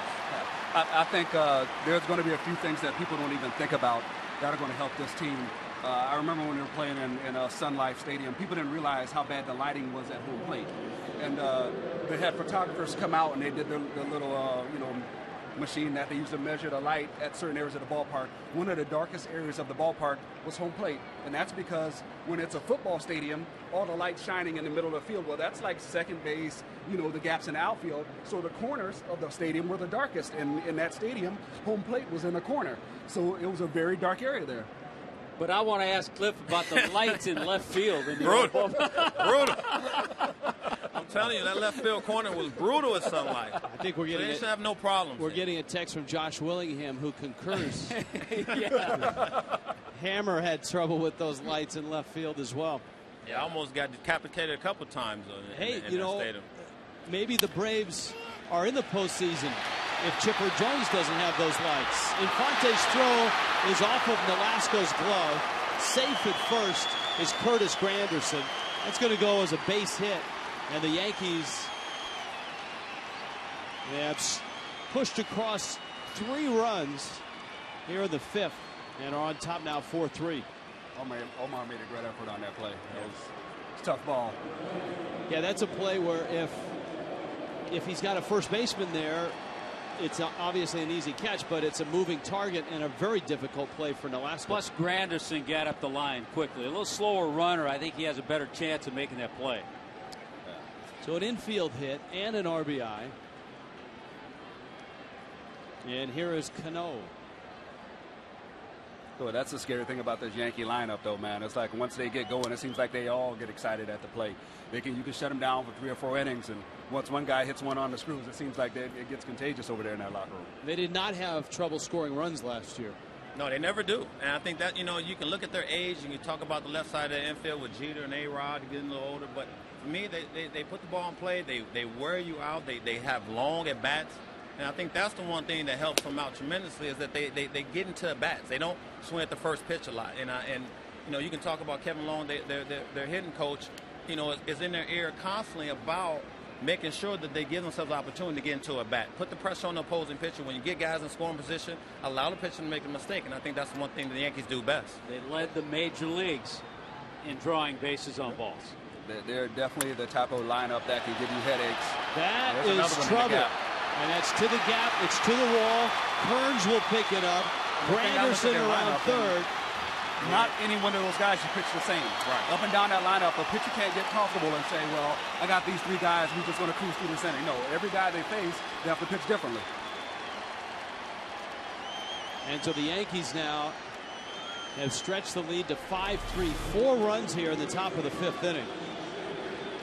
I don't have a note on this one, Rich, but I guarantee the Yankees probably led the American League, if not the major leagues, in big innings. Like innings of 4 or 5 runs or more, just because of what Preston and Cliff have been saying, the type of lineup they have throughout. Yeah, and I think the one thing when you look at the Marlins is, you know, Rick Nolasco is going to have to be able to get through 5 innings. You know, he has to be more consistent. But when you talk about going against a lineup like this, you have to make sure that you make your pitches. You have to be able to pitch in and out. And if you allow yourself to get in a good rhythm, that's how you beat the Yankees. You cannot get behind in counts. You cannot be in a position where you allow them to dictate their bats. 0-1 pitch coming from Nolasco. And it's in. Here's some of the numbers that the Yankees compiled last year. First in runs, first in homers. There's the on-base percentage and the walks that you guys were talking about. Yeah. And see, for me, those stats right there is an indication of them utilizing the ballpark that was built in Yankee Stadium. I mean, in New York. And when you do that, you know, when you look at right field and left field, you know, it's definitely for their play. Their guys pull the ball, like you said. Granderson learned how to pull the ball. Well, he's going to be able to utilize, you know, right field in Yankee Stadium with it being 310 to his advantage. Oh, absolutely. And A-Rod and Jeter, their strength is to right center field. You know, I think that ballpark is tailor-made for those guys, their approach, and their strengths as hitters. And I tell you, right now, they're going the opposite way very well right now. They're driving the ball in the other gap, so anything that's left up, out over the plate, they're making them pay for it. Rich, why do I have the feeling that we're at Wrigley Field and we're having the Gary Sinise inning? This is Remember all the runs the Marlins scored when Cubs fan and well-known actor Gary Sinise came in the booth and was pleasant with us, and all of a sudden the Marlins scored 5 or 6 runs. It took the lead. It's the Cliff and Preston inning. It's a spring training game. That one yanked foul to Shera early on that one. He has struck out and bounced out. 2 outs here. Nolasco trying to get through the 5th. You'll see these 2 guys in the new Fox Sports Florida studios. If you guys, I know you have a great wardrobes, but are you ready for the studio with the coat, the tie? Yeah. Oh, yeah, we're ready. I know he is. We're ready. I have a tough time with, I ain't going to lie, Rich. I have a tough time with the tie. You and Kevin Millar. Tough time with a tie. You know what? You know what? I just learned how to tie a tie. I ain't gonna lie. You know why? Because my son is 7 now, and I'm like, hey, at some point I gotta teach him how to tie a tie. Get Preston to help you. Preston ties his way too good. I just want him to. You know, I wish I could clip it on, but I can't. 1-2 count to Shera. Was it true that Millar had just 1 tie and he kept it tied? He just loosened it up and then pulled it over his head? The whole time. Yeah. The whole year, probably his whole career. I want to say the guy who tied it for him is in the booth next door, Al Leiter. Probably did. 100%. I mean, listen, anybody, he will get anybody to tie it. Yeah. You know, surprised you to tie it for him when you was around. You see that 1 tie. 2-2 pitch coming to Teixeira. Alex Rodriguez with an RBI single is at first. The Yankees have 5 runs here in the 5th and a 6-3 lead.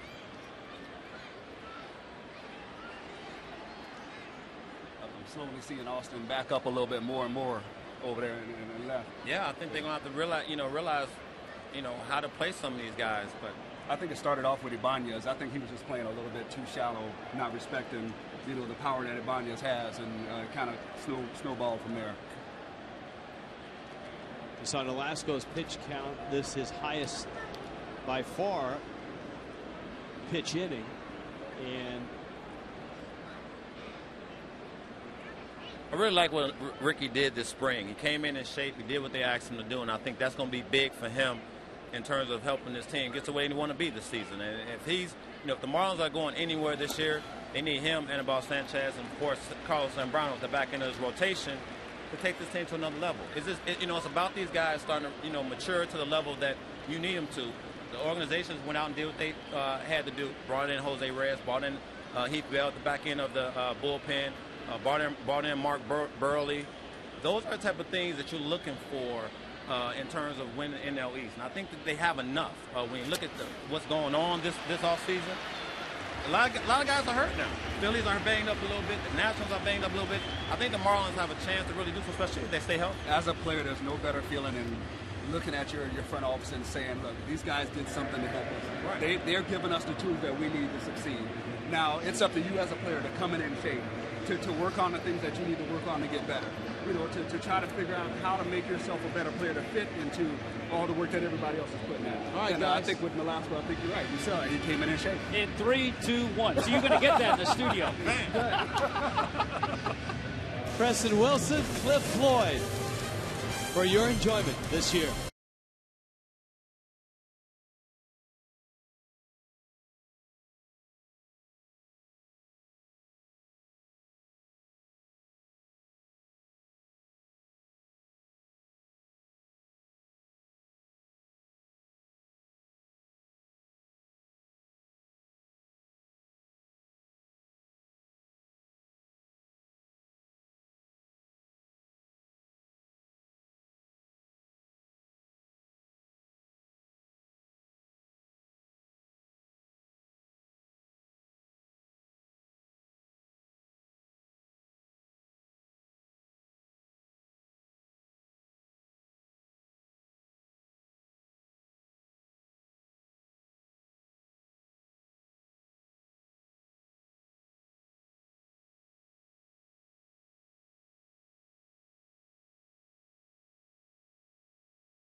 Baseball, presented by Toyota.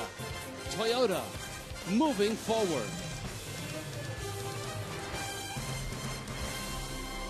Downtown Miami, and for the Marlins, a big day. The opening of Marlins Park. The Yankees are here for 2 games today and tomorrow night.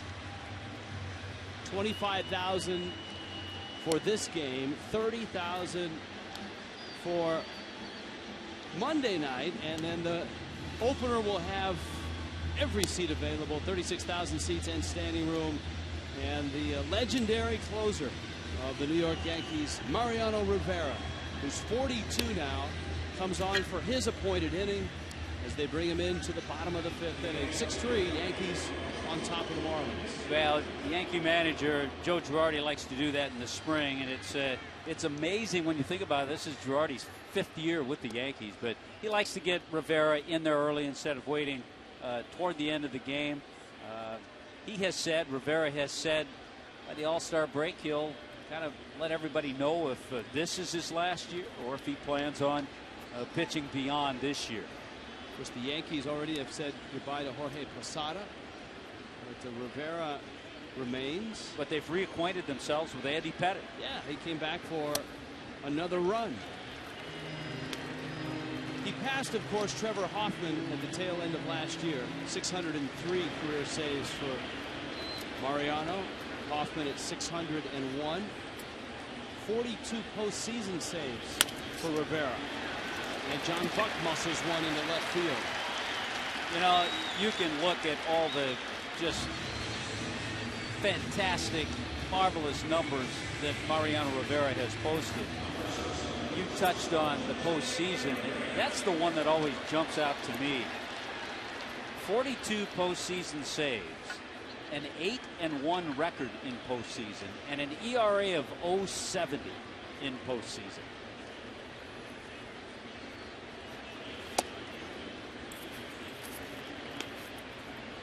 Top of the order, Jose Reyes with Emilio Bonifacio to follow. Reyes has lined out and bounced out.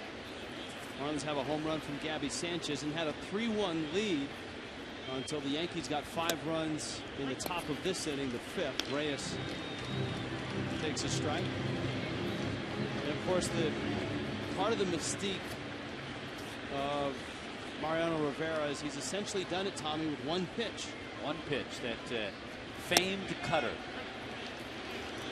And how many pitchers over the years have worked on that cutter? But he has it to perfection.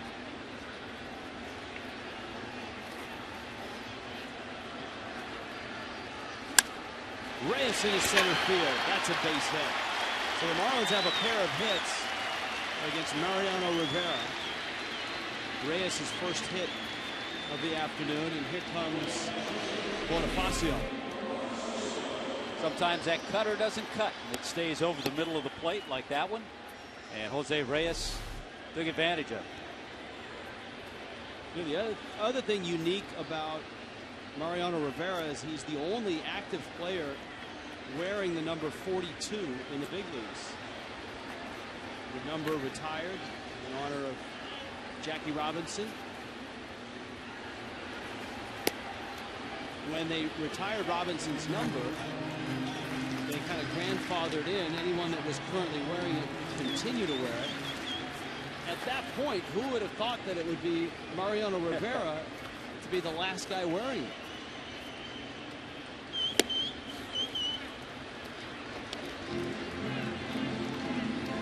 Of course, Robinson Cano named after Jackie Robinson. And Cano wears 24. There's a lot of players that wear 24 to honor Robinson. And then many to honor Willie Mays. You talk about Cano in that home run hitting contest. His father was the pitcher throwing BP to him at the All-Star game during the home run hitting contest.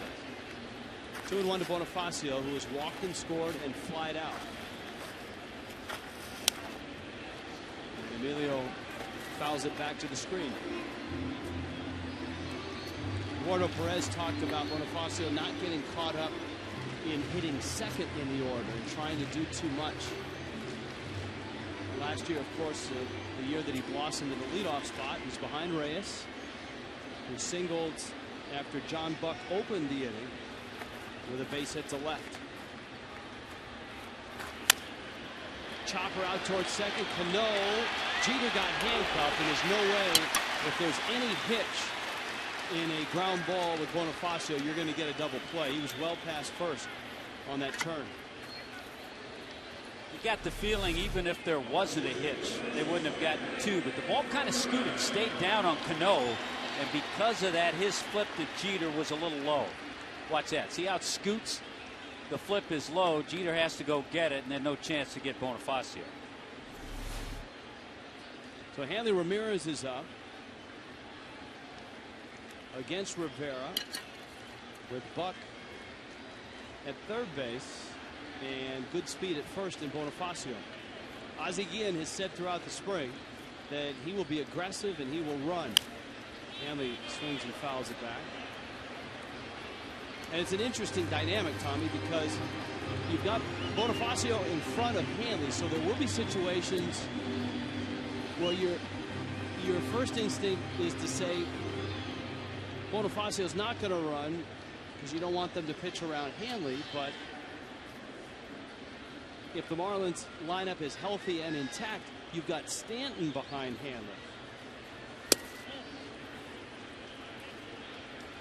1 ball, 1 strike. For so many times, Rivera would throw that cutter in on lefties. And what he has done over the last few years to righties, he starts it in off the plate and gets it to cut back and just get that inside corner. Just missed with that last one.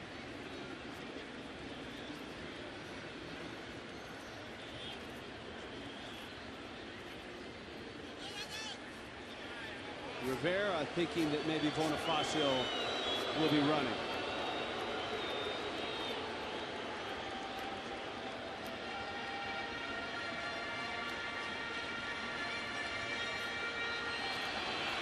Bonifacio last year stole 40 bases.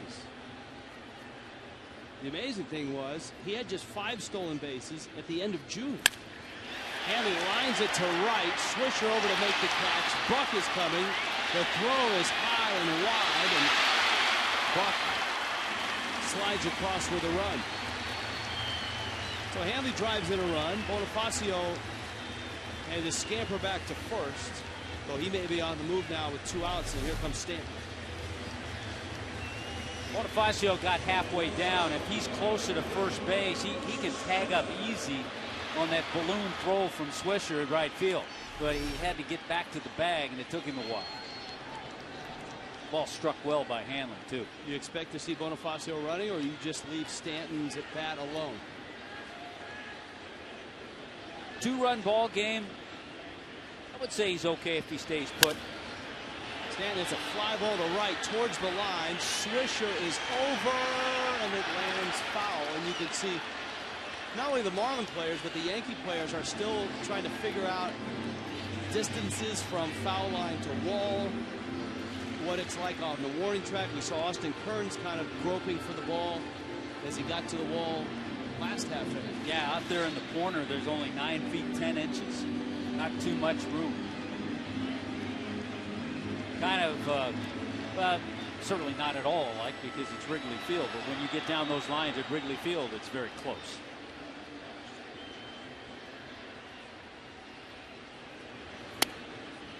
Rivera stays away, and it's 1-1. Giancarlo Stanton. RBI single in the first. He struck out in the third. Bonifacio away from first. And he is back. Russell Martin, a pretty good throwing catcher. Very quick with his feet behind the plate. He's a career 31% caught stealing percentage. He threw out 35 runners, tops in the major leagues last year.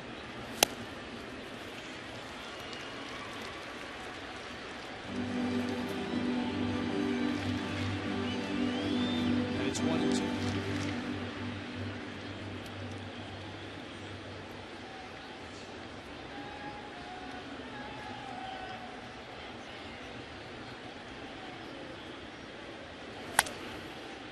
Ground ball. It's a fair ball, according to Laz Diaz, the first base umpire. And Stanton is out. Nice play by Teixeira, who has a few Gold Gloves in his closet, 4 to be exact. Stanton is out. Marlins get a run. The Yankees still lead it, though, 6-4.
Yankees on top 6-4. Our Toyota upcoming schedule for the Miami Marlins. Of course, tomorrow night we've got the game for you as well. It's a 7 o'clock start. Wednesday is the season opener against the Cardinals. Thursday, the Reds. That is a 3:30 pregame show. Saturday in Cincinnati. And Sunday in Cincinnati as well.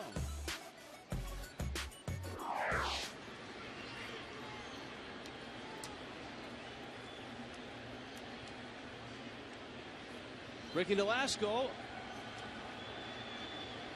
who got knocked around a little bit in the 5th. And his first pitch is inside to Nick Swisher.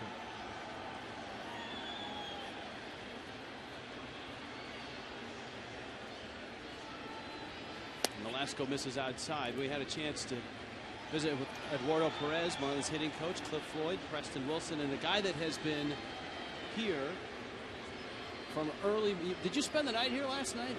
Close enough. Yes, David Samson, Marlins president. I was going to guess around 4 a.m. you got here. Well, actually, I had to run 30 miles yesterday as part of my training for this charity run I'm doing. I got that done early, then came to work. But people like Claude Delorme were here all night. Eccles hit a long way to right and deep and up on the home run porch. And the Yankees get that run back at 7-4. Nick Swisher, the first ball we've seen hit up in the home run porch in right field. Gabby Sanchez homered to right, but he dumped it into the Yankee bullpen. And it's a 7-4 ball game. Yeah, Swisher certainly has this kind of power.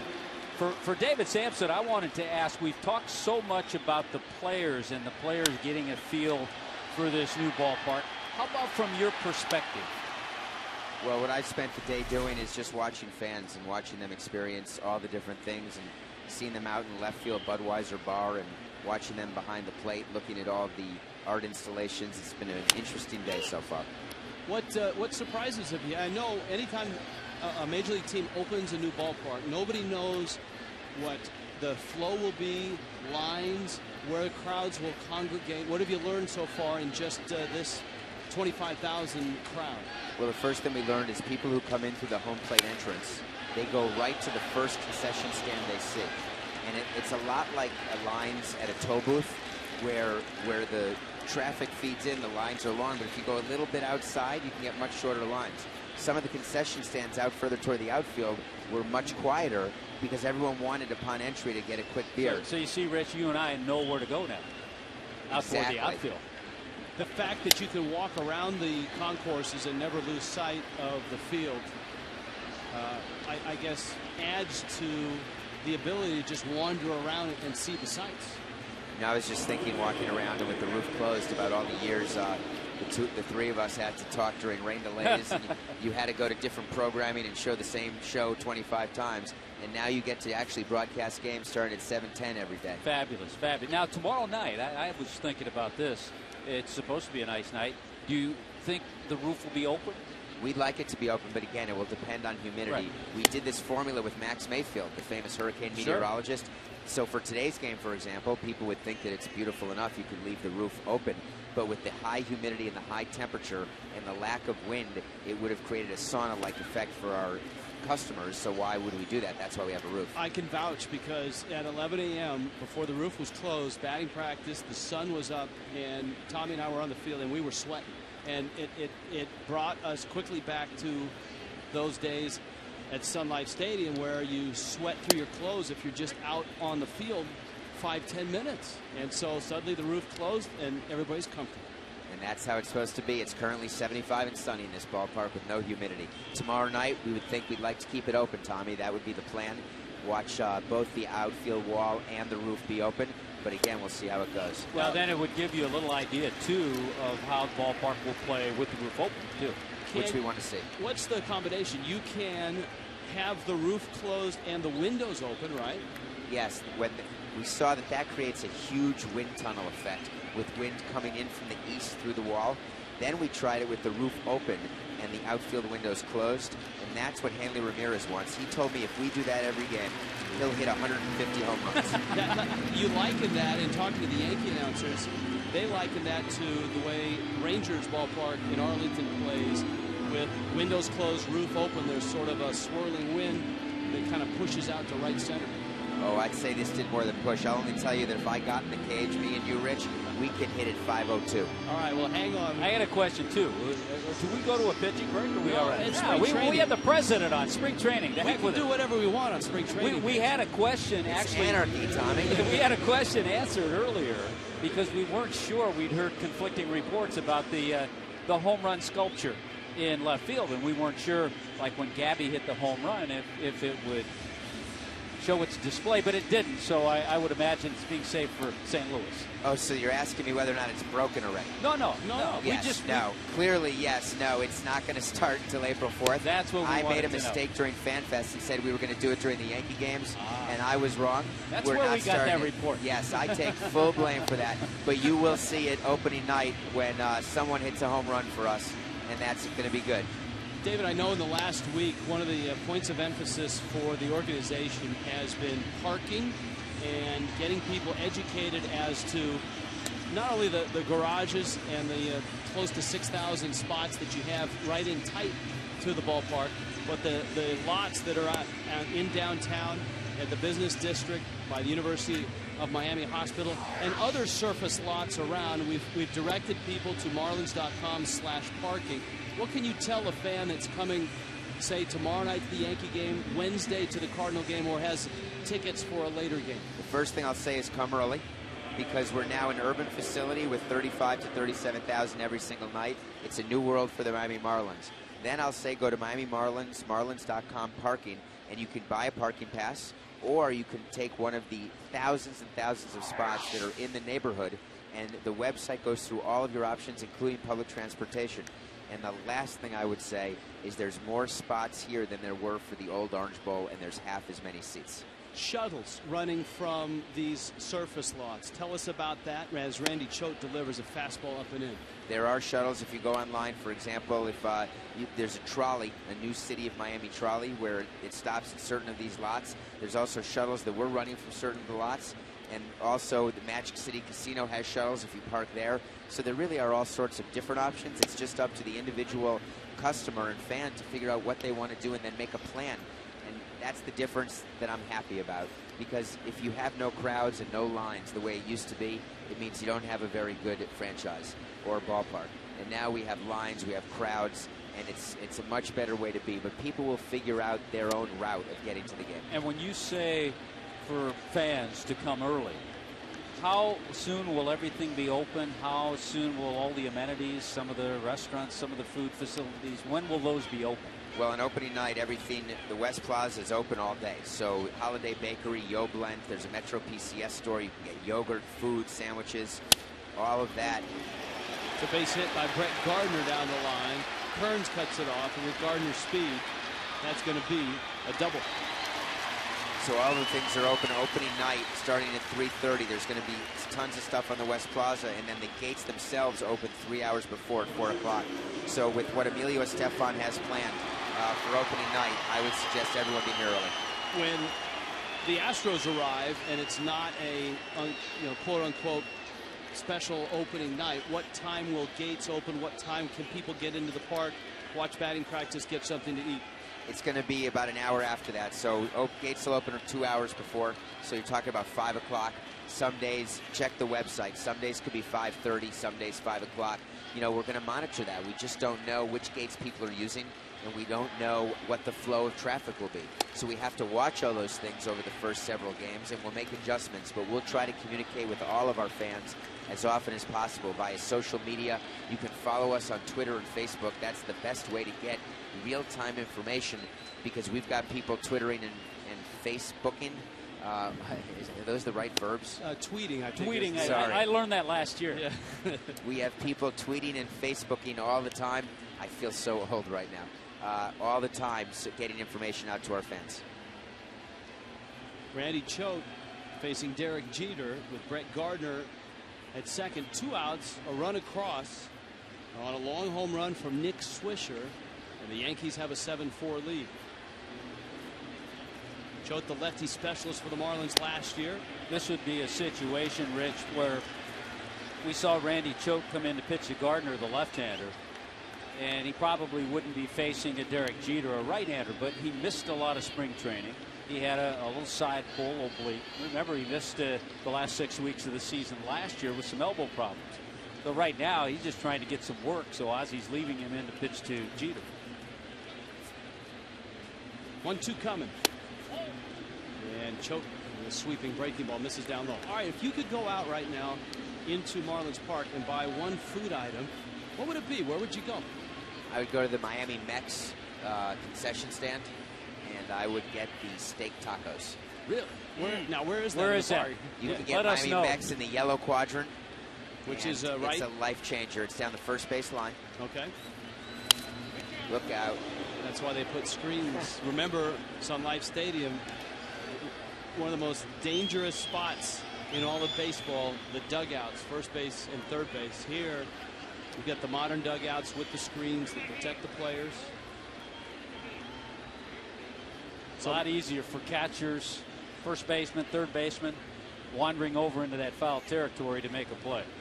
Well, tomorrow night we are going to order some food from the Clevelander. We were given the secret passcode. We have our menus. Are you going to have it delivered by the Clevelander folks? Yes. Could you tell me when that is? I'd like to be in the booth. That's half the fun.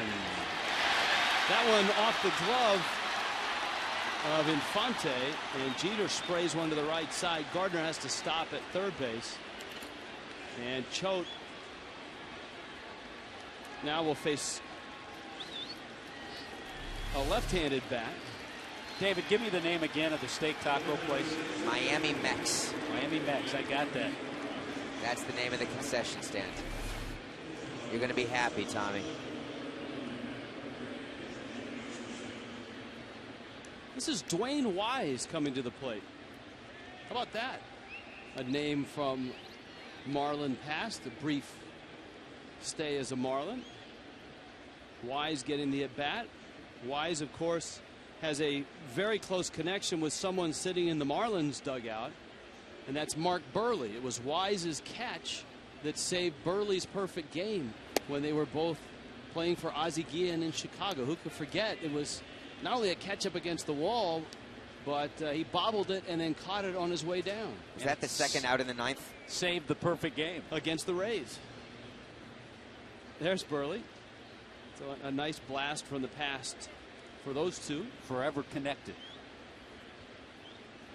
Wise hitting in Granderson's spot, and he rolls it down the first base line. So any other things you could tell us about the opening ceremonies for opening night? I think you're going to be surprised at a few of the things that are going on, but it's, again, very Miami. That's the point of this whole ballpark and the whole pregame ceremony. Everything sounds like Miami, looks like Miami, feels like Miami. So it should be interesting. Make sure you get in your seats. There's some special, memorable things that will take place. When does the ceremony start? It's going to start around 6:25. So we're telling people be in your seats by 6:20 and get here even earlier than that to walk around and enjoy the park. Throw behind the runner. Buck's throw is high. Gardner's back in. John Buck, a little more active in spring training, Tommy. Footwork a little better. Refined a few things. I think he just feels comfortable. You know, after signing the 3-year contract here, a new club, he feels a lot more comfortable, and he's also anticipating catching games in August and September when he won't be running out of gas because of the heat. He's one of the players, Tommy, who came up to me specifically about this route. Soft liner, and Hanley has it, and the inning is over. David Samson, I know you're going to be busy between now and Wednesday night, but good luck with everything over the next 3 or 4 days. Thank you, guys. I'll see you again soon. All right, David, thank you. President of the Marlins and Yankees opening up Marlins Park.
He's on top.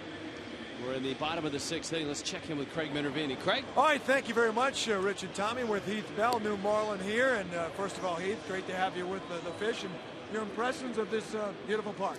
I think the fans are amazing. The beautiful park, you know, it's definitely green, but it's bright, it's shiny, just exactly what the city of Miami is. Yeah, nice for you to come along with the team. What was your biggest challenge of spring training? Learning everybody's name. I still haven't mastered that one down, but you know, I think my biggest challenge of the season is winning over the, you know, Miami fans here. They don't really know me, and you know, we got a little language barrier sometimes, but you know, hopefully I can win them over pretty soon. Pitch anything like you did the last few years with the Padres, that shouldn't be a problem. You did have a taste of the NL East with the Mets for 3 years, though you've been out west for the last 5. Any thoughts on this tough NL East? I think it's going to be tough. It's going to come down to who stays healthy and who stays most consistent. So, you know, it's going to be fun, and I feel like our medical problems are past us, and we're going to stay healthy, and we're just going to stay consistent. All right, 2 questions for you. 1, true or false, you are bartending at the Clevelander after the game? That's true. Yeah, you're a noted bartender? Oh, yeah, I can bartend. I can bartend with the best of them. I can give free drinks out, too, if they'll let me. What's your favorite mixed drink to put together? Favorite mixed drink is probably Malibu and pineapple. Oh, that's an easy one. All right, now what about these? Is this something we'll see during the year, your shoes? Oh, yeah, you know, you got to be flashy here in little Miami. So every day that you out here see me running around and stuff like that. And yes, folks, I do run, even though I'm a big guy. My shoes are going to be loud and proud. Would you wear that? You wouldn't wear that one in a game, though. No, I need spikes. You need spikes. That baby.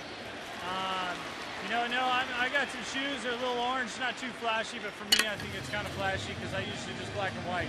Well, you're a California guy, but you seem like you have a touch of Miami in you, too, so it's good to have you aboard. Yeah, it's going to be fun here. It's going to be a blast. Thanks for your time. Thanks for having me. All right, Heath Bell, guys, bartending after the game. Malibu and pineapple. Well, he danced on the. Well, he do that. What was that movie? Cowboy Ugly. What was the Coyote Ugly? Where they get up on the bar and do the dance. Don't put it past Heath Bell. Logan Morrison singled to right. Heath Bell, not only does he bring 3 consecutive All-Star seasons and 3 consecutive 40-save seasons, he'll bring a lot of fun down to the bullpen. Those guys will stay intense, and they'll stay in tune to the game. but he'll keep them relaxed and ready to go when they come in. Marlins have seen some premium arms already. CC Sabathia started. He went 4 innings. Mariano Rivera gave up a run in the 5th. And now Rafael Soriano, one of the highest paid middle relievers in the game, is in. Soriano is signed next year.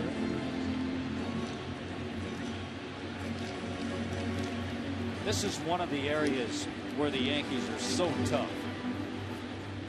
You get your starters, and then you can go to David Robertson, Soriano, and Rivera. And the least known of that group, David Robertson, was absolutely spectacular last year for the Yankees with an ERA a little over 1. And he kind of turns things over to a former closer in Soriano. He strikes out Gabby Sanchez.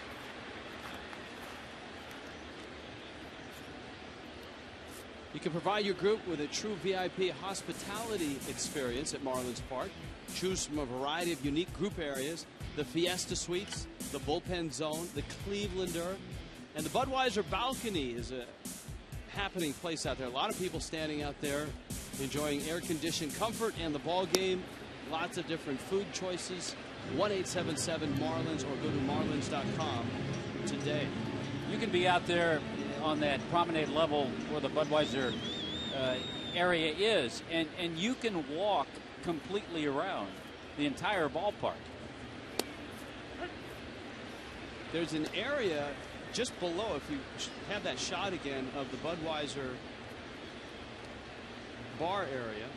See the area below it? There are fans that can go down above the green wall there, just below the Budweiser Plaza.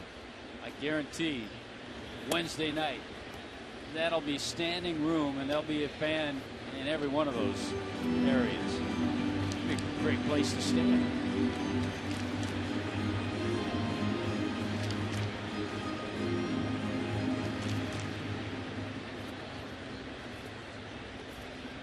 Soriano now facing Omar Infante. And Infante goes after a high fastball. It's going to deep left. Dickerson out there. And he makes the catch. A lot of changes for the Yankees. Wise stays in. He's in center. Justin Maxwell. We've seen him over the years with the Nationals. He's in right field. There's Chris Dickerson, the guy we've seen in the Reds organization. Veteran Bill Hall's at third. Nunez at short. Bernier, who came in to pinch run for Jeter, is at second. Looks like Russell Martin still behind the plate.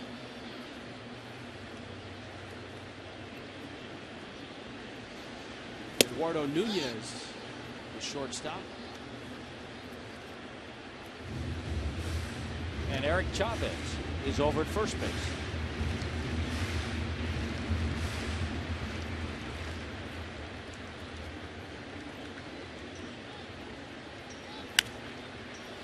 Austin Kearns taking his hat, and he fouls it off.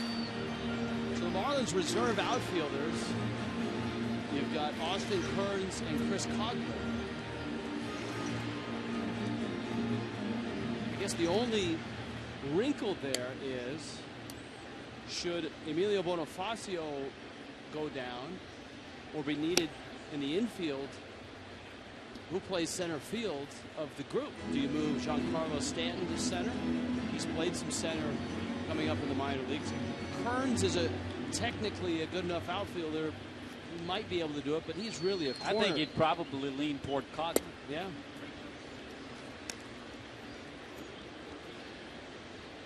Of course, Coghlan tried playing center field, injured that shoulder, and has seen the bulk of his time in the big leagues in left field.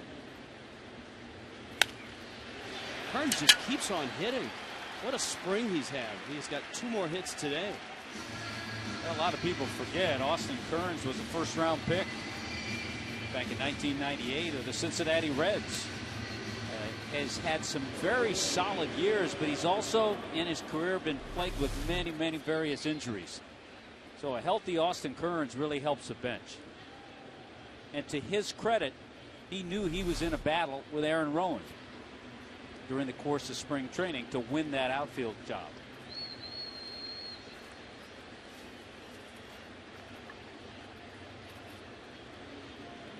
So now Buck, who was 1 for 2 in the ball game. He got a breaking ball and he drives it in the gap in the left center field. Logan Morrison around third on his way home. Kearns pulls in at third. The Marlins make it 7-5. You could see Morrison as he ran the bases that he is far from 100% in terms of movement. Well, there are a couple of things. I agree with you, but I also think he's running cautiously. Being very cautious as he makes his turn. And you're right, not 100%, but trying to keep from injuring that knee any worse and running cautiously. No need to be 100% in what is essentially a spring training game. Soriano pumps a fastball outside to Reyes. There are 2 outs, 7-5 game. Reyes singled back in the 5th. That's the Mariano Rivera inning. The Marlins got a run off Rivera. Now they have a run off of Soriano.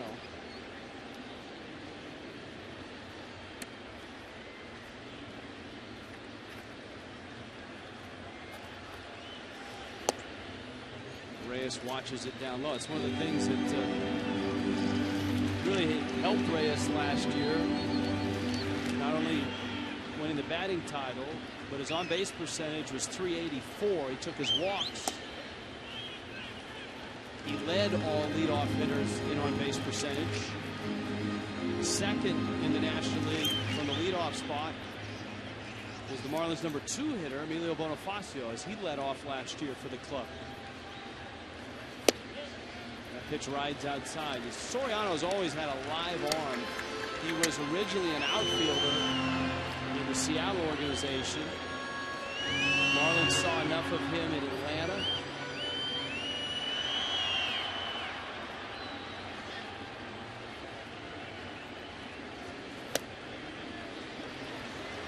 He has closed, and now he is setting up a Hall of Famer. 45 saves for the Rays back in 2010.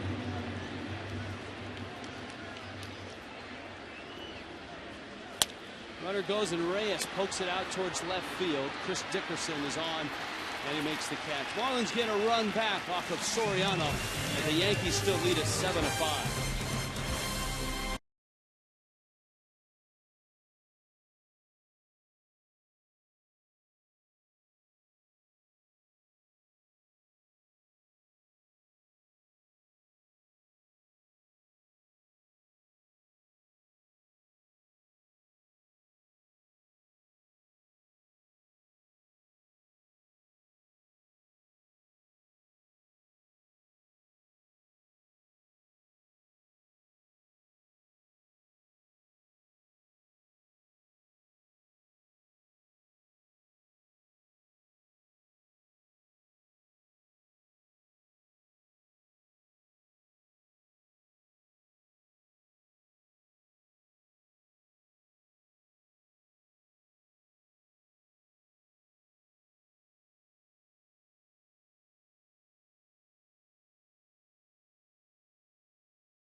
Marlins and Yankees opening up Marlins Park. And New York leads Miami 7-5. Ricky Nolasco started. Randy Choate got some work in the 6th inning. And here in the 7th, another lefty comes out of the Marlins pen, and that's Mike Dunn. Well, Mike Dunn last year, and in talking with him during the spring, the improvement that he wants to see in himself. A little more command, some first pitch strikes, but 72 games last year, ERA about 3.5. But left-handers last year off Mike Dunn hit 198, so he gives a nice duo down there between Choate and Dunn, the two lefties.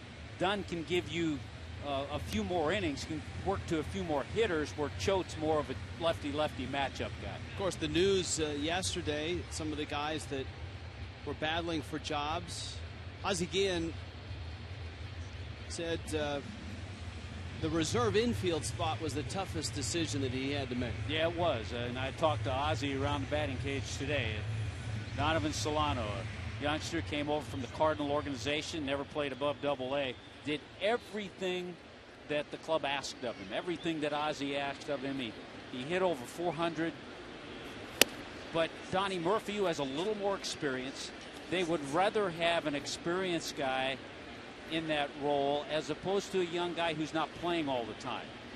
But it was a tough decision, and Azie said to the youngster Solano, and this is a great comment.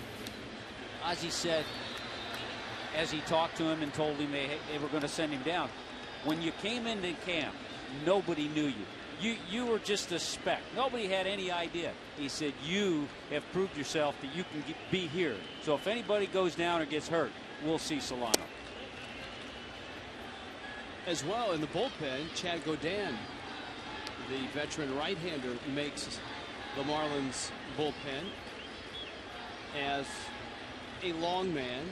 Wade LeBlanc, the lefty who had such a terrific spring and really pleased Randy St. Clair, Azie Guillen, and of course the Marlins front office who made that trade to get him. Pitched well enough to make a rotation. The problem is that the Marlins rotation set as Carlos Zambrano, with a solid spring, is the number 5 starter. And so the Marlins want LeBlanc to start. They want him to be the 6th man in the rotation. If anybody has a hiccup or a nagging injury or has to miss some starts, they want LeBlanc stretched out, ready to go, so they can just plug him right in. And that's how Godin makes the roster. Yeah, it's one of those tough situations for Wade LeBlanc, who was tremendous this spring.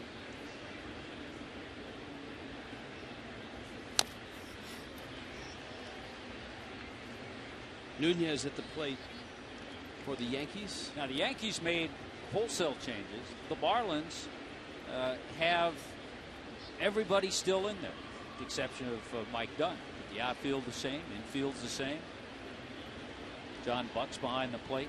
I think that's a good idea because it's a club that needs to get used to this ballpark. Line into right center. Bonifacio won't get it. It's by him. It goes to the wall. Nunez headed for second, and Bonifacio recovers to pick it up. A lot of room out in right center field. When you've got 392, and that's not even in the gap, that's almost closer to straightaway right. A ball like this with a little more speed at the plate, that's a triple. Well, a high fastball, and Nunez was all over it. Did a great job last year for the Yankees, filling in when Jeter was injured, playing some third base for A-Rod. And overall, Nunez did over 260, had 5 home runs, but filled a great role for what they needed him for last year. Bill Hall, the Major League veteran, had his best years as a Milwaukee Brewer. Versatile guy, second, short, third, and outfield as well. You can see where his season was spent last year with the Astros and the Giants.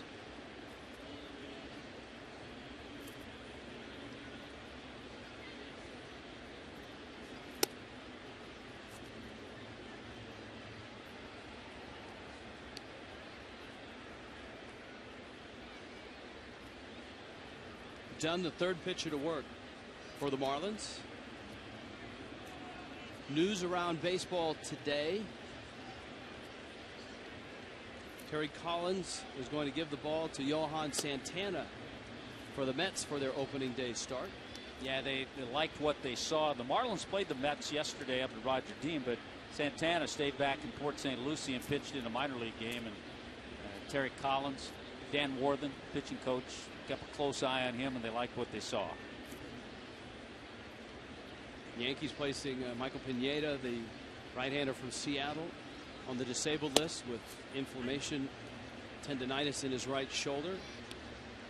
So you look at the Yankee rotation: Sabathia, Hideki Kuroda, Nova, Ivan Nova, Phil Hughes, and Freddie Garcia will probably fill out that Yankee rotation. Braves trying to figure out what they do at third base. Martin Prado coming in from the outfield in the absence of Chipper Jones for a while. Traded for a third baseman today. The Reds sent Juan Francisco to the Braves for a right-handed pitcher, a minor leaguer, J.J. Hoover.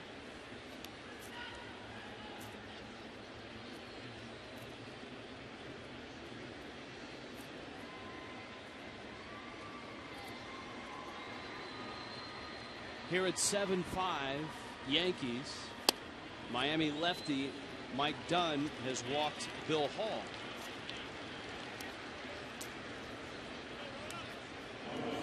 And that's going to bring up a major league veteran,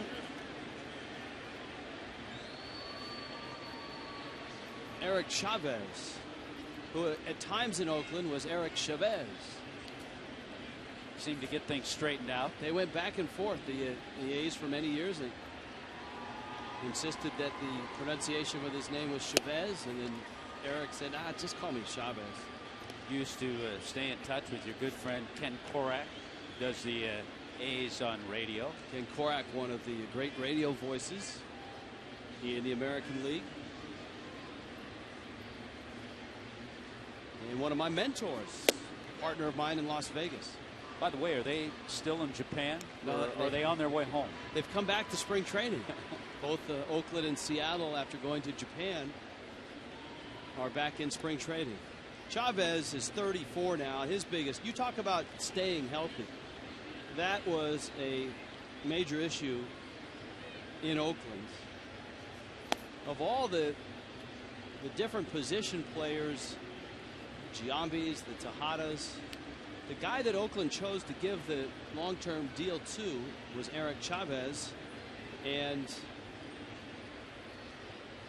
it came back to bite him because he struggled to stay on the field, struggled physically with just about every body part at one point breaking down. He fouls it back. He's a 6-time Gold Glover, but hand issues, broken hand, broken foot, issue with his back, neck, shoulder. In the 4 seasons from 2007 to 2010, he was on the field for only 164 games, and his salary over those 4 years was $45 million.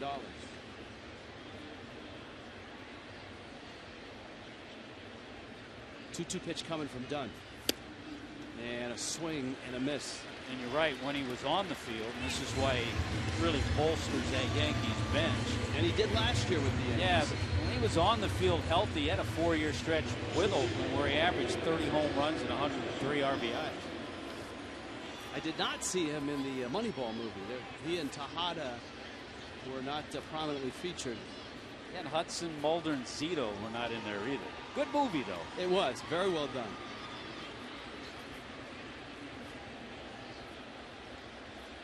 I think Jonah Hill stole the show. As not as Paul DePodesta. With his acting or his weight loss? Everything. I don't think he was Paul DePodesta, who was Billy Bean's assistant, the guy that Bean brought in. But in the movie, I don't think they used another name. Right.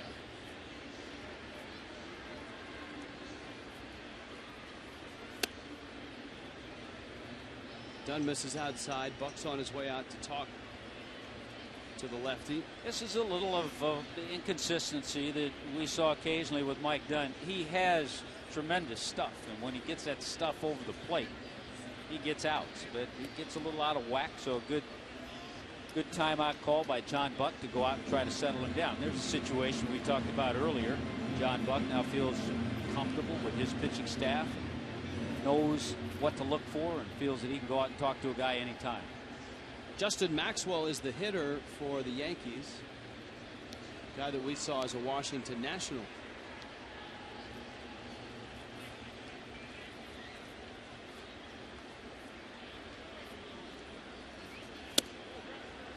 Dunn misses away. He's gone 3-0 now.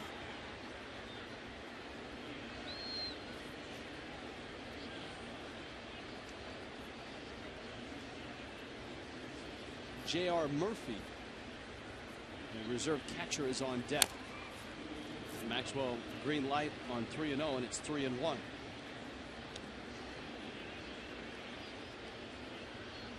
Mentioning some of the baseball news, I think it was announced yesterday or the day before.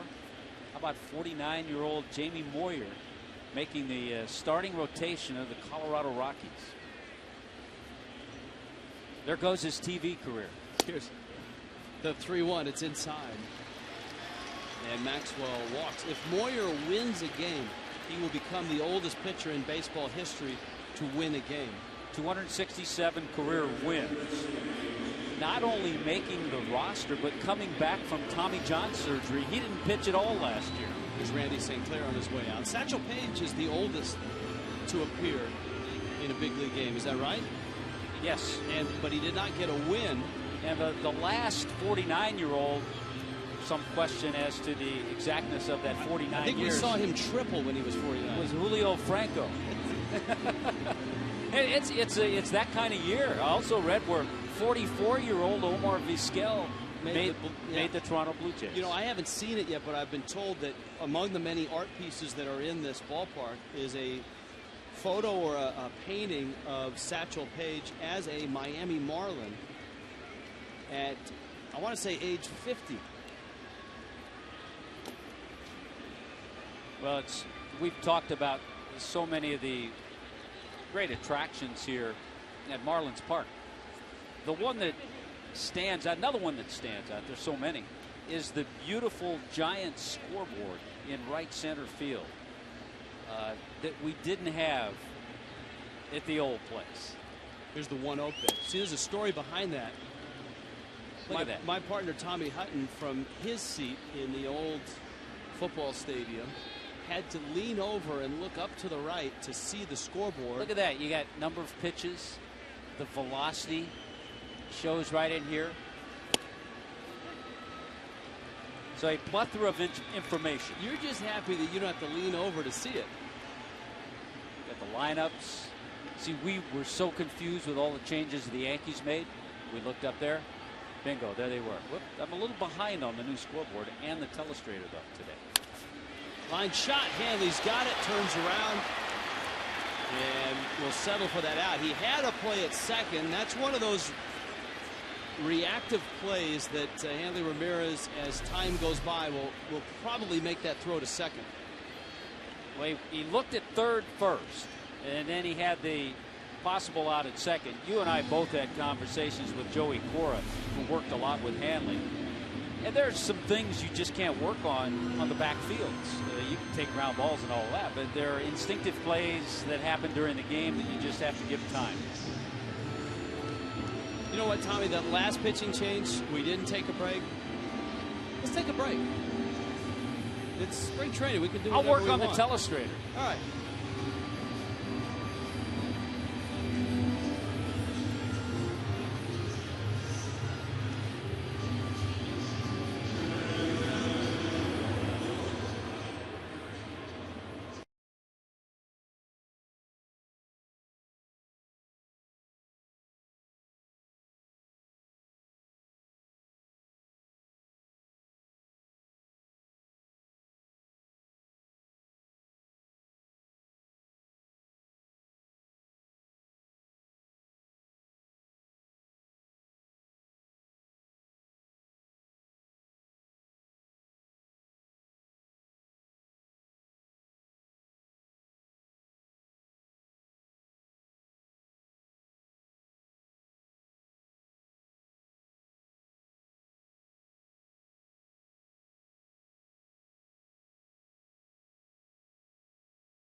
Miami Marlins 5. Tomorrow, the crowd will be increased from 25,000 to 30,000, and you'll have a front row seat with us as the Yankees And the Marlins, 7 o'clock from Marlins Ballpark. Tomorrow's telecast will be on Fox Sports Florida. ESPN has Wednesday night's opener. It's the official baseball opener, even though Oakland and Seattle have played a couple times, splitting that series in Japan. Wednesday night is the Marlins and the world champion Cardinals. Gary Glover is out of the bullpen. That's an ESPN exclusive night, so the nation and the world will get a chance to see Marlins Park. The Marlins and the Cardinals. Our first telecast of the regular season will be the 4 o'clock game in Cincinnati. Well, you and I will be here Wednesday night. It'll allow us, as much as we would like to be broadcasting that game, it will allow us the opportunity to take our own little individual tours around the ballpark. I may find my way to Miami Mex for the steak tacos. Glover's fastball is hit a long way, deep left field, curving, foul. Wow. Yeah, Francisco Cervelli stepping in, and with one swing gave everybody a scare. For us, it's really our first opportunity to see balls off the bat, how they carry, and to judge where they're going. And that one right down the line and just hooked wide of the foul pole. Yeah, on the first pitch thrown by Gary Glover. We've got an auxiliary scoreboard over there as well. Not nearly as detailed as the big one in right center.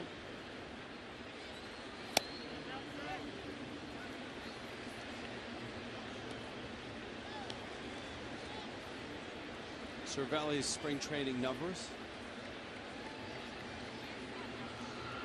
Jorge Posada retired. Cervelli in all likelihood backing up Russell Martin.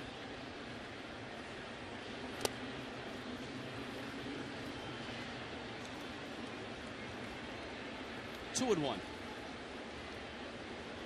2 outs in the 7th.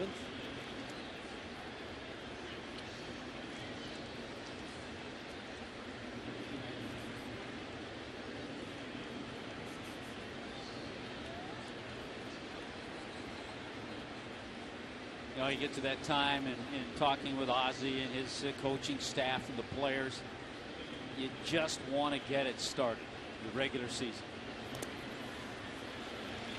Glover, a guy that pitched in Chicago for the White Sox, but before Azie was the manager there in 2002, 2003, and 2003, of course, Azie was the third base coach for Jack McKeon as the Marlins were winning their second World Series title. Glover would go on to pitch for the Angels, the Brewers, the Rays. His last spot in the big leagues was 2008 with the Tigers.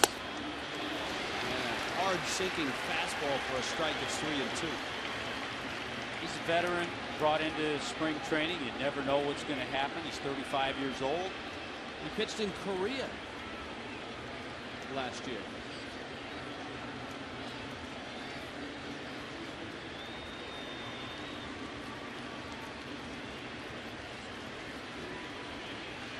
Non-roster invitee. And he misses outside. And so a bases loaded walk. The Yankees have another run.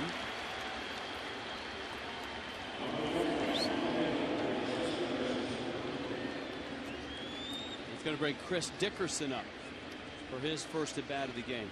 Derek Jeter led off and had 4 ABs in this one, was 2 for 4 before he left.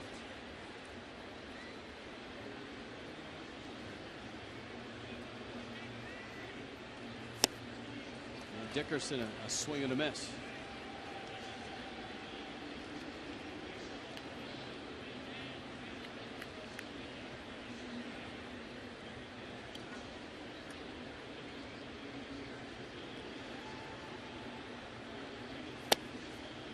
Glover misses in. A ball and a strike.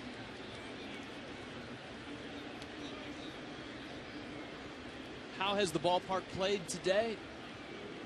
It's played big. I think it's played fair. Unless you're Nick Swisher or Gabby Sanchez. Sanchez went opposite field to right for a home run. And then Swisher hit one up on the home run porch in right field. I think the best compliment to any ballpark is that it's fair. If you hit one well, you're going to hit it out. A pitcher can feel comfortable keeping the ball in the gaps in left center, right center, because there's a lot of space out there. A swing and a miss. For us as broadcasters, I'm sure for the fans, for both the Marlins and even the Yankees being here for the first time, your first day in a new office or a new home or a new residence is going to take some getting used to. And so before the ball game, there's a lot of people trying to figure out, all right, which elevator gets us where, which escalator gets us to our seats. So if you're coming to the ball game tomorrow night, come on out a little early. It's a great place to walk around, not only the outside of the park, but once you get inside the park. And get used to your new home. And on opening night, the gates will open at 4 o'clock. Grounder out towards second. And Dickerson bounces out. Glover finishes the inning. And the 7th inning stretch for the Yankees on top, 8-5.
Yankees on top of Miami. The opening of Marlins Park for a 2-game exhibition series. Marlins and Yankees. Follow the Marlins or your favorite Major League team with the MLB.com At Bat 12 app for your iPhone, iPad, Android, and Windows Mobile. Live audio, pitch tracking, video highlights, and more. Text At Bat to 31826. At Bat to 31826, or visit Marlins.com for details. I know you and I have that going right now. We do. Let's see if Craig Minervini has it. Craig, Craig, have you got the MLB At Bat app? Craig? Yes, thank you very much, Richard, with Gabby Sanchez. The regulars getting out. Well, how'd it feel here? You get the first homer that won't count as far as the officials, but it had to feel pretty good for you, a Miami guy. Yeah, I mean, it felt real good. Just trying to come back, trying to get the swing back to feeling good. Felt good today, so it's nice to be able to do it here. Spring training, what were you trying to accomplish? How do you feel going into this season? Feel good. I mean, I was just trying to accomplish getting my swing and getting everything ready to get into the season. And, you know, swing's feeling a lot better right now. Everything's working to where I wanted to, so feeling good. Being a Miami guy, this must be extra special for you. Not only to have a park, you would be able to play in it, too. Yeah, absolutely. I mean, I've always said that Miami always needed a park, and now we have one. I mean, the fans are out. You know, they're all excited. You know, there's a lot of electricity here in the ballpark, so it feels good to finally be down here playing and get going. And to be able to feed off that, too, as a home player. No, absolutely. I mean, when the fans are out there and they're screaming, everybody's getting loud, I mean, it definitely makes you get going and get after it. From a hitting standpoint, what are the guys talking about? Is it a hitter's park? Obviously, it's expensive, and it obviously is different, too, when the roof is open or the windows are open. Yeah, I mean, I think with everything closed off, it's going to be a fair park. I think it's not a pitcher's park, it's not a hitter's park, it's just fair. I mean, it definitely is big. I mean, you're just looking at it, you're going to see that. But, I mean, if you hit it, the ball's going to go. So, I mean, it's not one of those places where wind's blowing straight in, you can crush one and it's going to be an out. There's no wind, so when you're out there, it's going to play fair. What kind of difference did you notice if you have, or at least in batting practice, when the windows are open and or the roof is open? Definitely when the roof's open. He's in there. Yeah, he's in there. With the roof open and the screens closed in the back, the windows, it's definitely a hitter's ballpark. The wind's blowing in through the ocean, coming back out, definitely jet stream out there. But with everything open, it would be a pitcher's ballpark. You would have no chance to hit any ball out.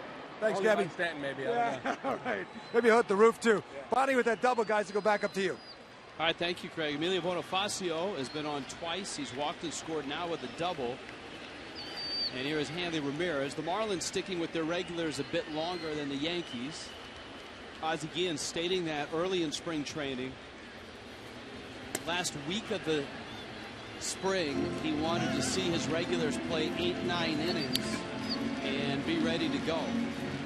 Well, and again, just to reiterate the fact that it's a club that needs to get used to this new ballpark, and the guys who are going to be playing need to be out there and get used to it. Marlins have a day off from playing, but on Tuesday night, the Marlins workout is open to the public from 6 to 8 p.m. on Tuesday night.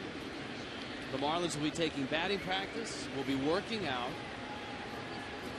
You can park in one of the 4 garages if you're apt to do so. It's only $10 to park on Tuesday night, and admission is free.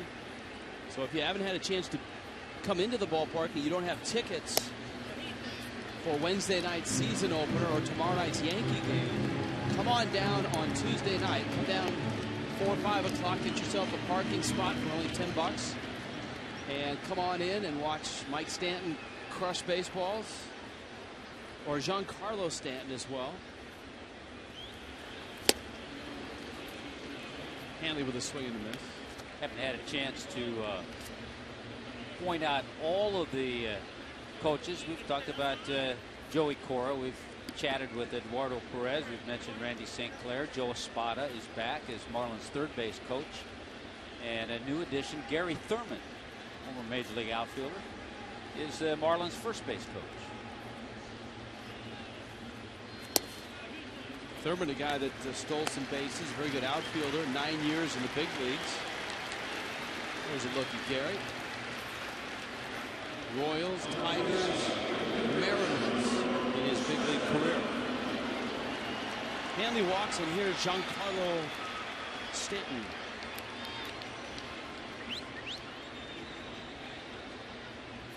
Azie Guillen had one of the better quotes of the spring when asked about Giancarlo midway through. Azie said, I like Mike because Mike's the guy that I saw in all the highlights last year. Giancarlo is the guy that's been nicked up here in the spring. Talked to Stanton before the ball game. Said he's feeling good and ready to go. Yeah, Azie also said this spring he didn't care how far Stanton's home runs were. He didn't care if they were 450 feet, 500. He just wanted a lot of them. Ground ball to center field. He's going to knock in another run. Do that a lot. Bonifacio will score. It's the second time that Stanton has knocked in Bonifacio in the ball game. So Stanton is 2 for 4 with 2 RBIs, and it's an 8-6 game. Just taking that breaking ball, not pulling off of that pitch, and going back up the middle. Corey Wade in out of the Yankee bullpen. And to continue on, Reed Cornelius back in the bullpen as Marlins bullpen coach. Jeff Orgalis handling the pitchers down there as the bullpen catcher. I saw, hey, if you haven't, Rich, if you haven't had a chance, there's Reed down there in the bullpen. You need to go tomorrow and go in and see Marlins video coordinator Cullen McRae's new digs. Well, everything's an upgrade from the last place, so I can just imagine what he has going on. It is like an upgraded giant man cave with all the things going on in there. Without a beer tap, I hope. There's no beer tap there. Morrison takes a strike and the count's 1-1. Logan Morrison has singled in 3 trips.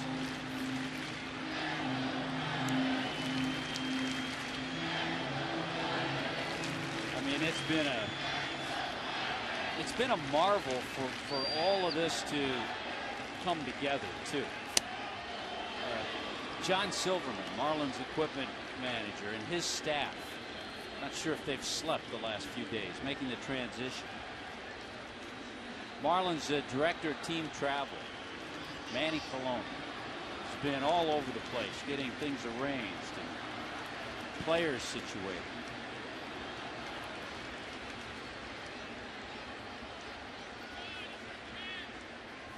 Yeah, many of the players last year and in years past lived closer to the ballpark, further north than Miami, but with the ballpark here downtown Miami, many of the players have chosen to live downtown.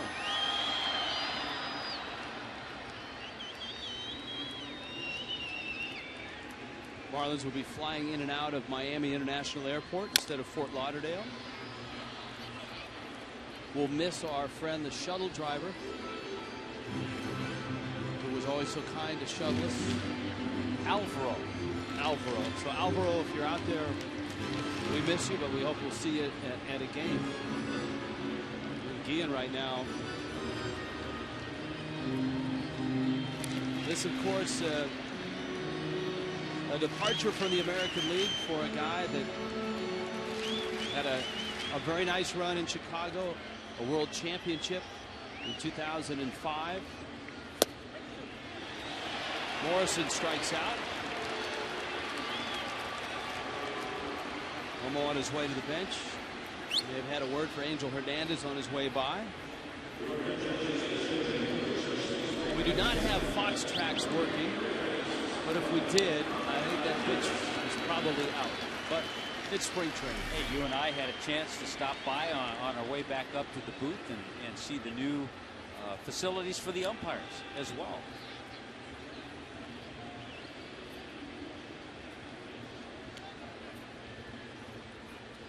Chris Coghlan.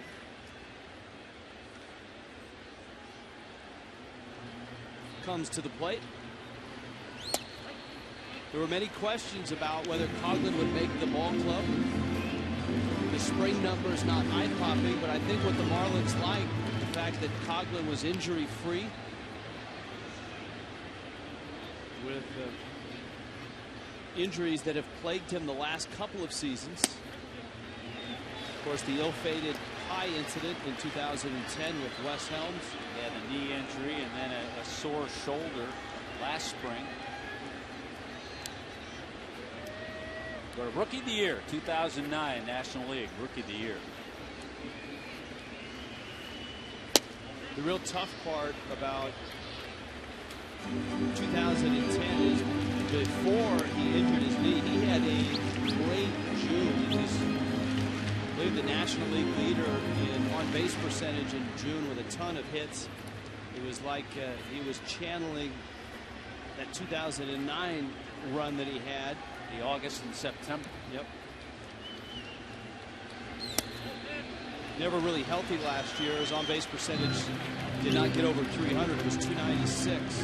In August of 09, he hit 385. And in September of that same year, his rookie year, he hit 390.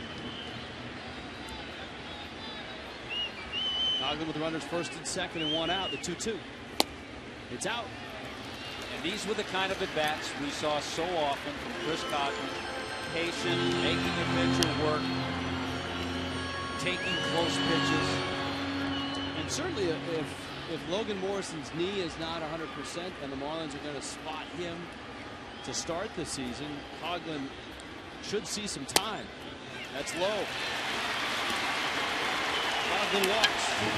Good at bat. That is a great at bat. That's a very typical Chris Coghlan at bat.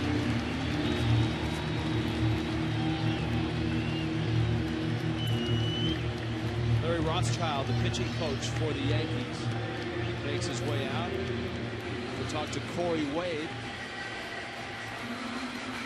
Wade, who was signed by the Yankees last year. Former Marlins pitching coach Larry Rothschild. Very well respected as a pitching coach around baseball. Spent some time with the Cubs and does a tremendous job with the Yankees.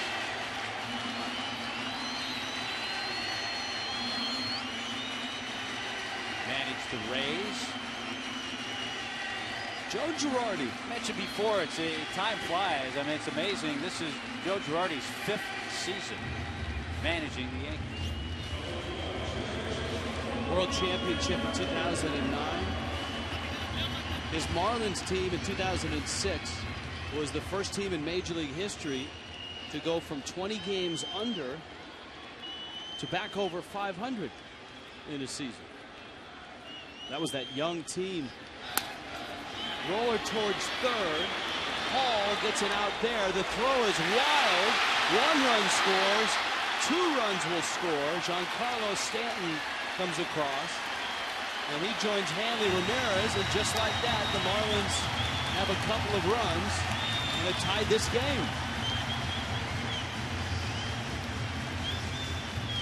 It's one of those turns that second baseman Bernier gets it a little bit low to feed. Not sure if he would have had Infante. Bill Hawkins get caught in between, and then the throw way offline.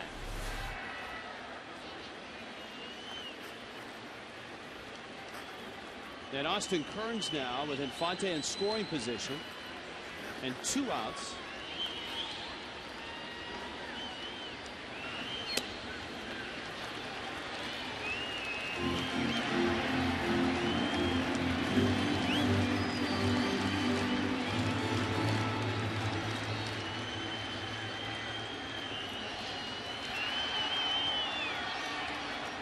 Three runs here in the bottom of the 7th. Extra innings in a spring training game, and this is a spring training game. And ties are accepted in spring training. Extra innings are optional. That ball's hit pretty well to center. Wise is back and he makes the catch. And Infante is left at second, but not before the Marlins tie this game at 8 apiece.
At Marlins Park, it's something that wasn't available in the old football stadium, but is very popular. You think about the great standing room spots at Citizens Bank Park in Philadelphia.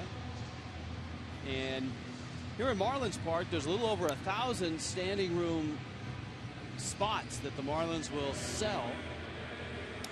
And many of the people, to be honest with you, that are going to be standing in standing room area spots will have actual tickets for seats, but they'll get up, wander around, want to look around, see what's out in right field, see what's in left, go up to the 3rd deck. Edward Mujica is on, the strike thrower out of the Marlins bullpen. Let's go back down below to Craig and John Buck. All right, with John Buck and John, a nice game here, but really the story here is a major league game, although spring training in this ballpark. Your thoughts? It's exciting. You know, it's everybody asks me, excited to play in it, and obviously for good reason. It's a beautiful park, and it's a baseball park, nevertheless. And the wear and tear for you as the ball comes in as a catcher. I mean, I guess you're going to really appreciate it when we get to June and July and the rest of the season. Yeah, I mean, you feel it right now. It's 8th, 9th inning. Normally, I'm dying. I'm overheating right now, and it's, you know, my undershirt actually feels nice and cool right now. How rough was that on you? Was it more than you expected last year physically? I mean, I expected it, but once you go through it and the way you feel at the end of ball games and the end of the season, that's more than you expect. I mean, you feel heavy, your arms feel heavy, your legs feel heavy. Your back gets heavy. Your 8th, 9th inning when it's usually a meaningful at bat. So obviously this is going to help a lot for me. I remember you talking last year saying, you know, that second half of the year at the plate, you felt so much more comfortable because you knew the pitchers, and that was maybe an adjustment you maybe weren't expecting. How much do you think that will help you this year? Quite a bit. You know, it's a lot easier to try to adjust to one or two guys who happen to be veterans in the rotation, rather than trying to learn what everybody throws and trying to figure out myself in a new league. You know, having a pitcher hit behind me was an adjustment as well. Now I'm used to that, so I expect myself to be back to normal. From a standpoint of the pitching that you've seen so far, it's been outstanding in spring training. Who's jumped out at you, even among the new faces? Your thoughts on the way it's gone pitching-wise? You know, and this might be funny, he didn't make the team, but I think he adds depth to us. I know he's going to be up here over the course of the year, but LeBlanc, you know, he was huge. He had a great spring. I think what he did is kind of raise the level of competition for our pitching staff as a whole. And, I mean, you send somebody down that has that good of spring, who has Major League service, that shows the depth on your team and in your organization. So I think even though he's triple, I think he was a key guy in spring because, you know, his level of pitching just kind of raised everybody up. How'd JJ look? JJ looked good. You know, last two outings, before he got into some trouble, all of a sudden 96, 97, ball got heavier, and I was like, all right, there's that extra gear. He didn't ever do that in spring. The previous year, now he did that at least once or twice every outing I caught him. So that's obviously encouraging because he was protecting his body last year. This year he wasn't. He was getting ready for a spring and throwing his pitches. I thought it was an April Fool's joke, but Heath Bell will be bartending at the Clevelander after the game. Just no kidding. What would you order from him if he was your bartender? After the game, you know, out of uniform. A big tall glass of milk. Now that's Miami sexiness. Thank you, John. Thanks for having me. All right, take care. Tall glass. I'd throw chocolate milk into it, guys. Back to you. Dwayne Wise at the plate. Thank you, Craig. And a fastball from Mujica for a strike. I might go a little more elaborate, maybe throw a margarita on the rocks. I think Heath could handle that one. That's how you roll.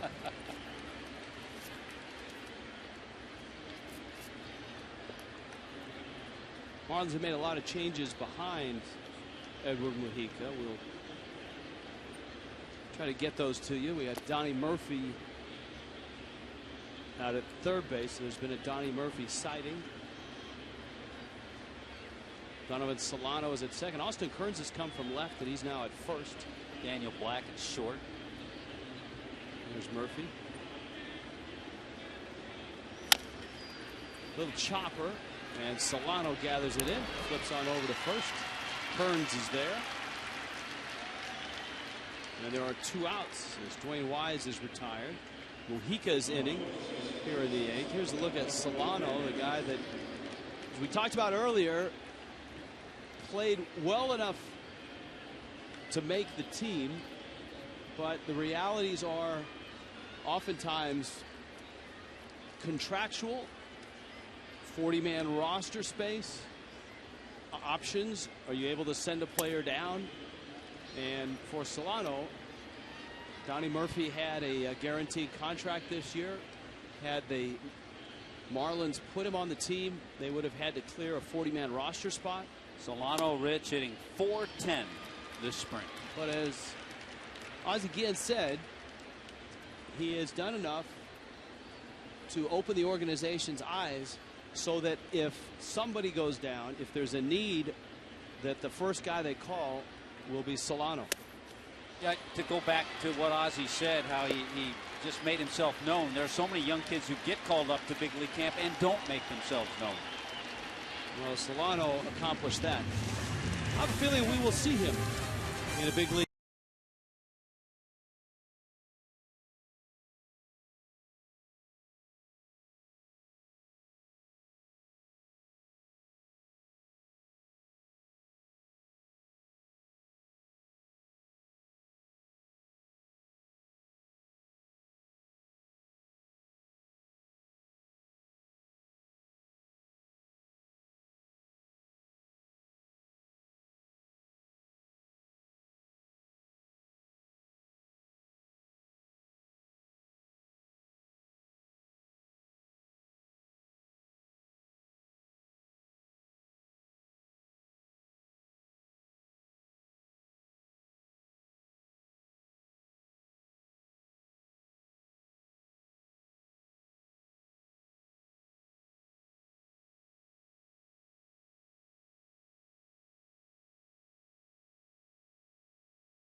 Walk around the concourses and experience Marlins Park, many for the first time. 25,000 here. The Marlins had a couple of games against college teams where they had 10 and then 15,000 fans in. This, another soft opening, ramped up to 25,000 fans. Tomorrow night, 30,000 fans. And then, of course, on April 4th on Wednesday against the St. Louis Cardinals, 36,000 seats, 1,000 standing room. See George Cantos warming up for the New York Yankees. We had to get out and see the Bobblehead Museum, which here in the hallways of Marlins Park. Have we made that yet? No. I don't think so. First you need a bobblehead. Then I think there's a 5-year nomination period.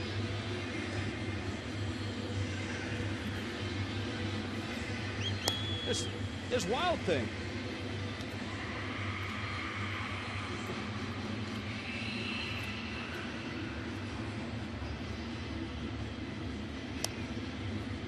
Cantos spent a little time with the Yankees last year, 7 games, most of his time spent in Scranton, Wilkes-Barre.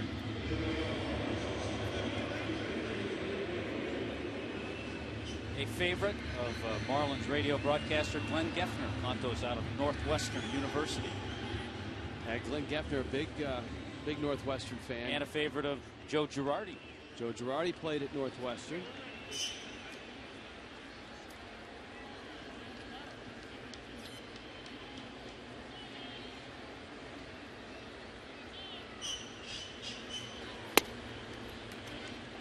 JT Realmuto at the plate for the Marlins in Greensboro last year.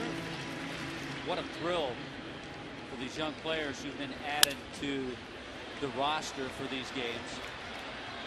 To certainly help Azie out, make some moves, but to get an opportunity to see where they someday would love to play. And a lot of the players, the minor league players, were involved in the presentation of their championship rings from the minor league championship that group won last year. Azie Guillen said it's the nicest minor league championship ring he's ever seen.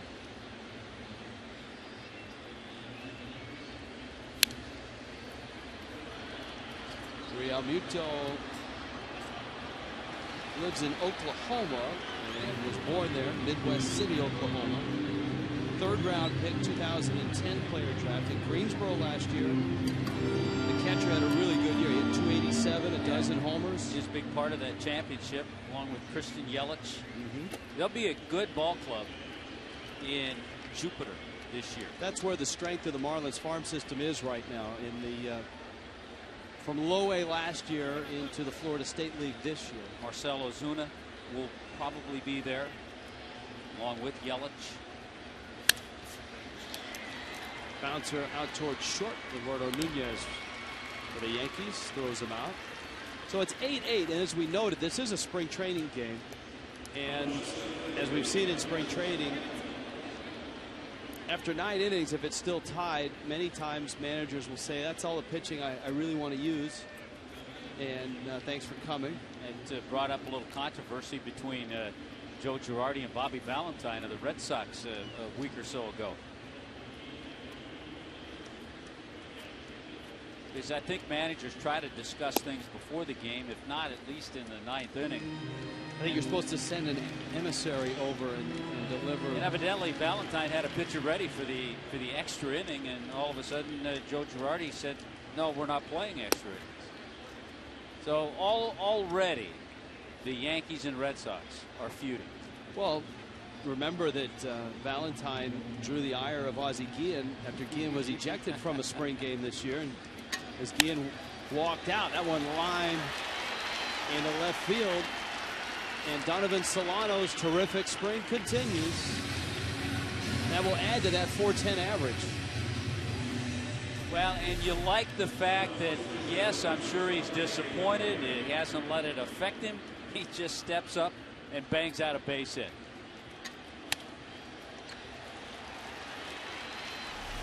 Well, Solano has a base hit.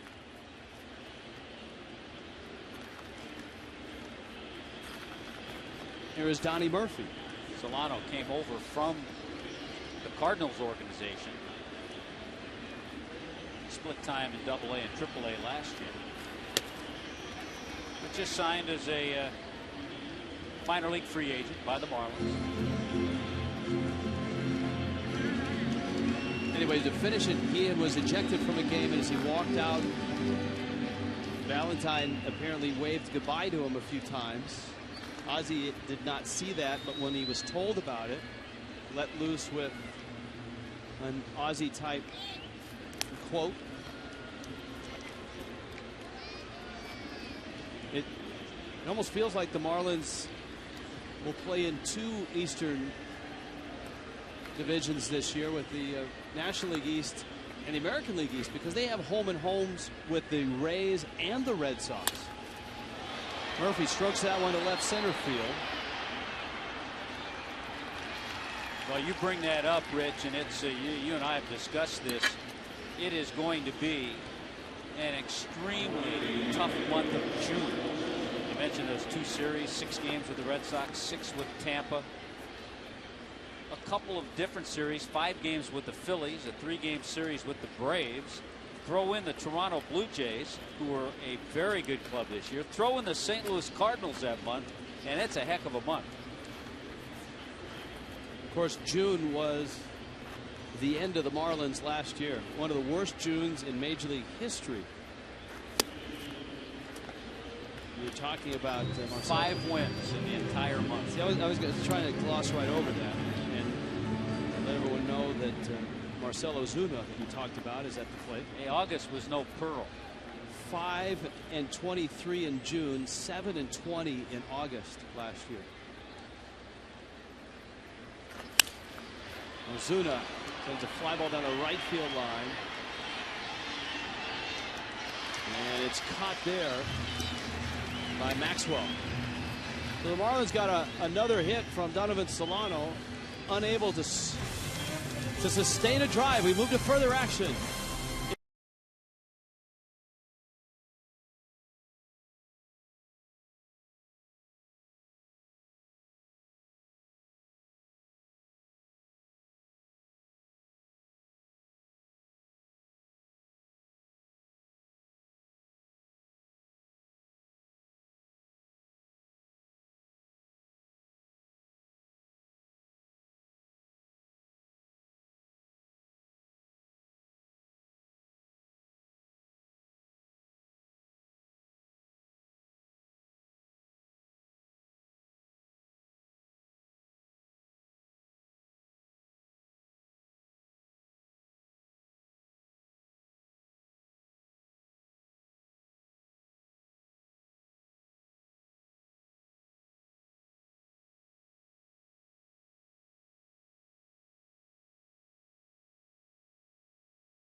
are headed to Cincinnati after opening the season with one game against the Cardinals. All the big bats for the Reds, the favorites to win the National League Central. We will start things on Thursday at 3:30 with Marlins Live from the Great American Ballpark. A one-game opener, Marlins and Cardinals. And remember, Wednesday night, it's a 7 o'clock start, but the gates will open at 4 o'clock. So you could come into the ballpark. The plaza area is open all day. And there's a lot of national shows over on the west end, over on the west side, that will be going on during the day as the Major League season opens officially. Chad Godin out of the Marlins pen. And a nice veteran to have down there who you can call on to give you more than an inning. Chad Godin, no stranger to the major leagues.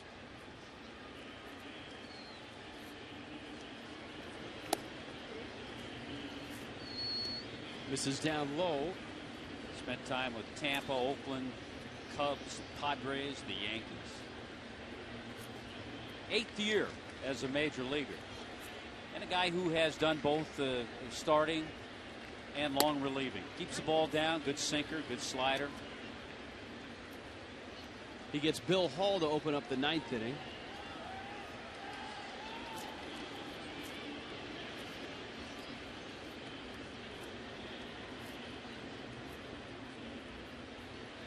Hall has walked and struck out. 8-8 ball game. I think another question, Rich, we should talk, write this down, make a note, because I'll forget. Tomorrow, let's check with the pitchers who pitched in the game today and see how they felt about the mound. And we'll talk to Ricky. Pitchers. Talk with Mike Dunn. Ricky. Dunn. Anything else? I want to talk to the outfielders, see how they saw the ball against the roof. Talk to Bonifacio. A couple balls. He had to chase one down. One went over his head. Hit well. The roof is a kind of a gunmetal gray, which is good as an outfielder. The roofs that were real issues when dome stadiums or retractable roofs became in vogue, mostly the domes first, were the ones that were the Teflon. In Minnesota was an issue. There's a liner in the right center field. That one's going to get in the gap. Roll to the wall. Hall around first. And he'll end up at second base. The Kingdome in Seattle was light, and that was a tough place to find fly balls. How was Montreal? Because you were an Expo. Yeah, the interesting part, though, when I was an Expo, they didn't have the roof on. It was open. That's right. They had a roof that was supposed to be retractable. It was in storage somewhere. But once they put it on, they were unable to retract it, and so it became permanent.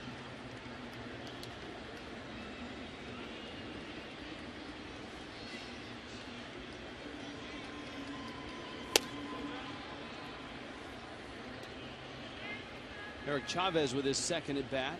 Larry Walker never had any problems with it, though. No, some pretty good outfielders played in Olympic Stadium in Montreal, that's for sure. One of them, of course, Andre Dawson. Good to have the Hawk and Tony Perez in uniform. It's funny, I was reading up on Austin Kearns last night, who has made the club, and his hero growing up was Andre Dawson.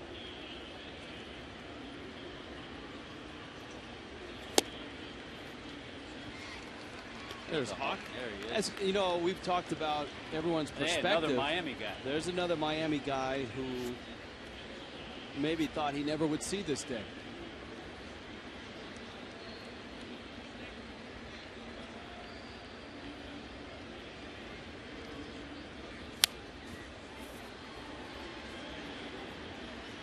Chavez fouls it back. Tony Perez.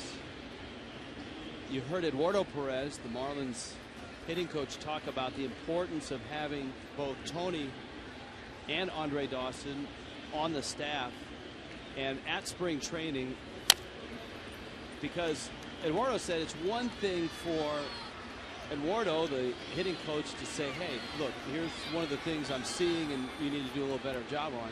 It's another thing when Andre Dawson or Tony Perez is there to reinforce that.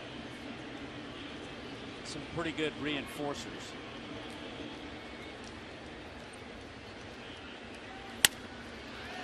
Fly ball, that's trouble. That's down the line, and it's deep. Coughlin getting chased. It's in the corner, and Bill Hall is going to score on a double by Eric Chavez. And the Yankees have manufactured a run here in the ninth.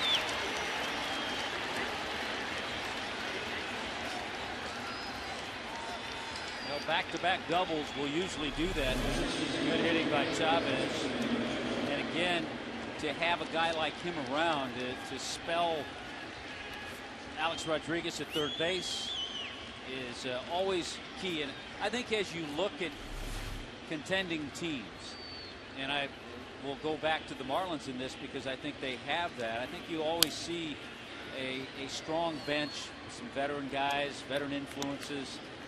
Talked about Coughlin, talked about Kearns, talked about Greg Dodds on that Marlins bench right now. Brett Hayes, who did a terrific job backing up John Buck last year. Maxwell is up. Chavez is going to leave for a pinch runner. It looks like Ramiro Pena. Will come into the ball game.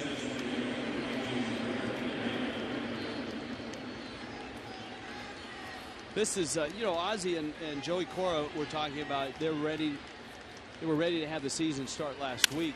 I think around the game as well, fans and broadcasters are ready to have the game start.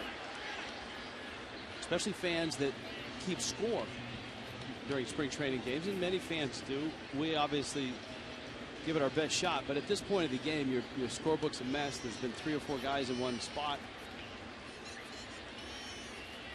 Teams are running in minor league guys who many have not had any at-bats in the spring. In fact, the Yankees had a surprise hero yesterday, a guy that didn't get any spring training at-bats that hit a couple of home runs. Well, they added him to their roster yesterday. He played mostly in the Gulf Coast League as a rookie out of high school last year. He got 2 at-bats in their game yesterday. He went deep twice, 2 home runs. Dante Bichette Jr.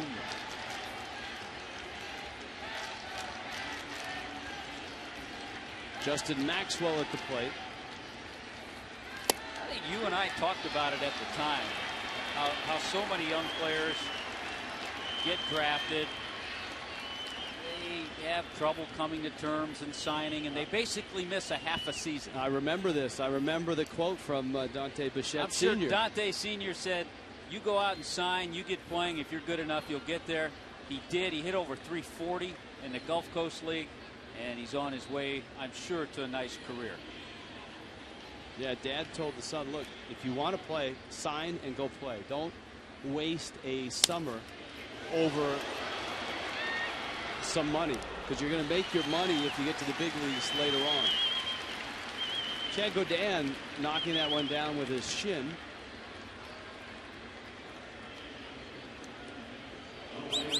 Painful out. Godin says he's okay, but at this point, with a few days before the regular season, you want to be extra sure, especially if it, I mean, obviously if it's a starter like a Ricky Nolasco or a Josh Johnson or a Mark Burley, but even the last guy in the bullpen, the long man Chad Godin. Anybody. Good shot of Mike Kozak, Marlins assistant athletic trainer. Talk about a couple other guys who've not had a whole lot of sleep the last few days. Sean Cunningham, Marlins head athletic trainer. Mike Kozak getting used to their new facility, which is fabulous, by the way, in that Marlins training room. We'll just hope you and I don't spend any time there this year. We want to stay off the DL. That's where off-season conditioning comes in. Cervelli now walked with the bases loaded in the 7th.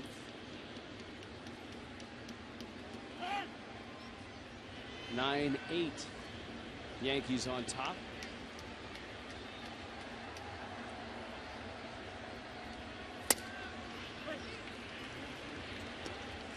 I love checking some of the box scores though around not only the Grapefruit League but the Cactus League. You know who else has had a tremendous spring? I think he hit his 6th home run the other day. He's hitting over 370. Cody Ross with the Red Sox. And will be a tremendous addition to the Boston Red Sox this year. Marlins will see the Red Sox here in this ballpark, and will go to Fenway to play 3 as well. Cervelli, ball in the dirt, and it skips away. Scoring is Pena. 2 runs here in the top of the 9th. Yeah, I think the fun part, there's just a slider that gets away from Godin. The fun part as the year goes on, different teams come in here, teams that have former Marlins on them to get their impression and the differences.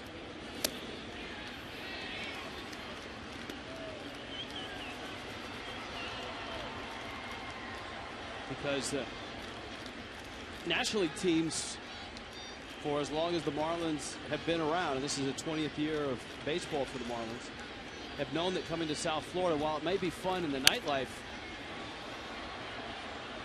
portion of it, playing games in the heat and humidity and enduring the rain delays, not a lot of fun.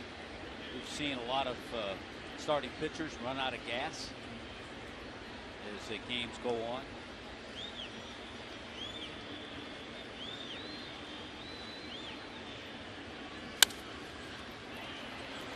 Up the middle, Black to his left, has it, throws to Kearns in time. The Yankees get a couple of runs, and the Marlins go to the bottom of the 9th, trailing New York.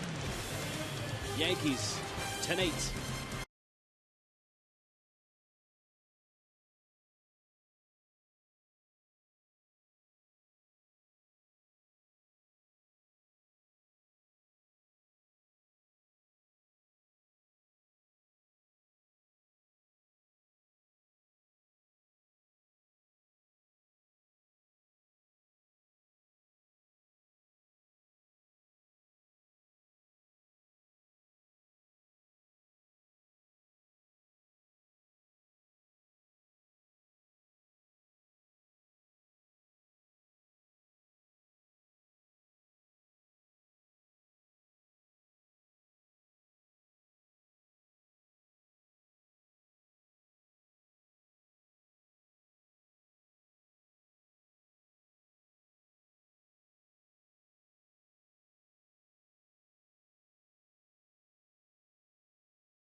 And the Marlins, as we arrive at the bottom of the 9th, 10-8 is the score. The Yankees will bring on George Contos out there.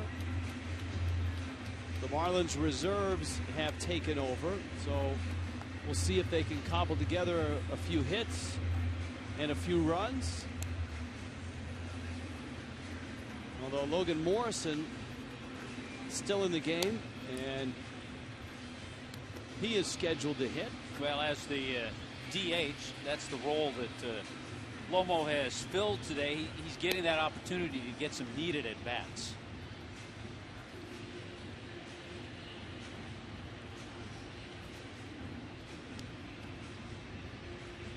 It's been a fun day all around Marlins Park. We've seen Ricky Nolasco start this game. Nolasco worked into the 5th. The projected starting rotation will have Josh Johnson starting on Wednesday against the Cardinals. Mark Burley will start the Thursday game in Cincinnati. Ricky Nolasco would start the Saturday game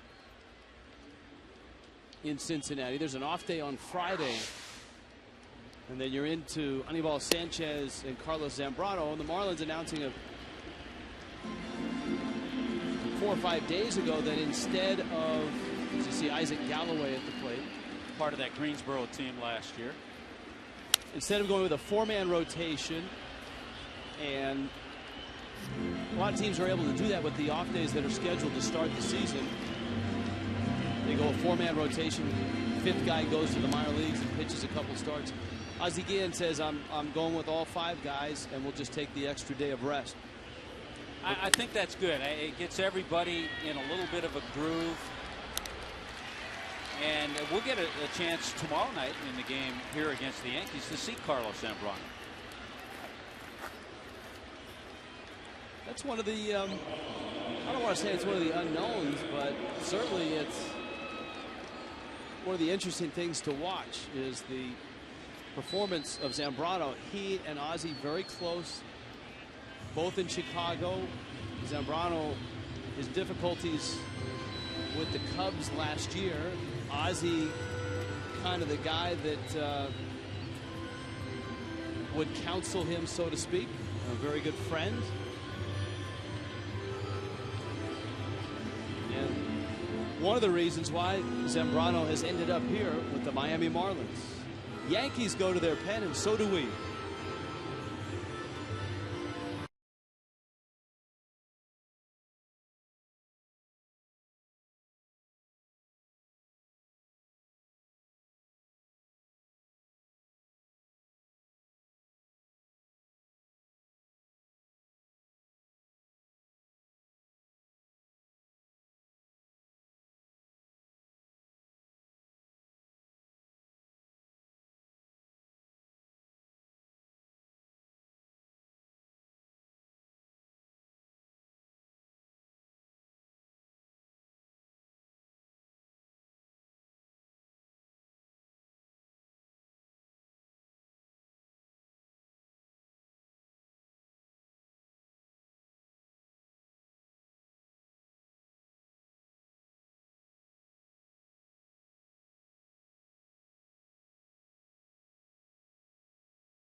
The place in this one, 10-8. The concourses here are wide. You can walk all the way around the park and not lose sight of the field or the scenery, the fans.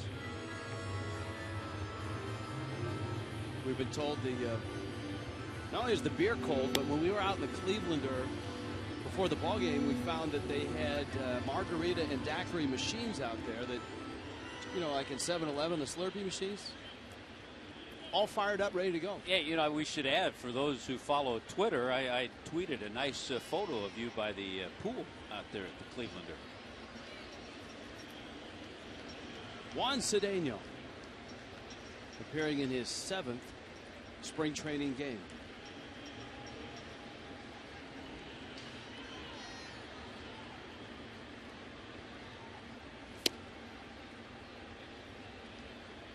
And Morrison now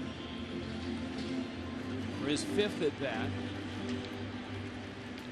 Scored a run in that 6th inning on his single. The Marlins getting runs against Mariano Rivera and Rafael Sorano. CC Sabathia started. The Fish got 3 runs against Sabathia. Ricky Nolasco was the starter for the Marlins. And Nolasco looked good until he got into the 5th inning and gave up 5 runs.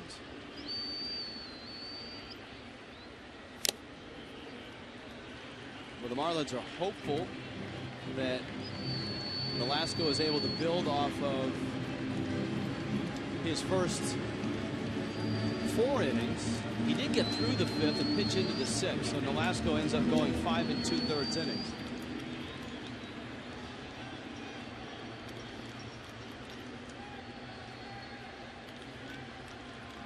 Not sure if the Reds, Dusty Baker's announced his rotation yet. Morrison slices that one into left center field. Nicely done by Lomo. Wouldn't be surprised if he left for a pinch runner here. I mean, we could see Johnny Cueto. We could see Matt Latos in that opening game for Cincinnati. No, Latos, I read the other day, had to leave a game with a little strain in his calf. We may not see him that series. Chris Coughlin now. So the Marlins have some good bats up here. We got Morrison, And they got Coughlin. Chris's only at bat was a deep count walk. A 2-hit day for Lomo.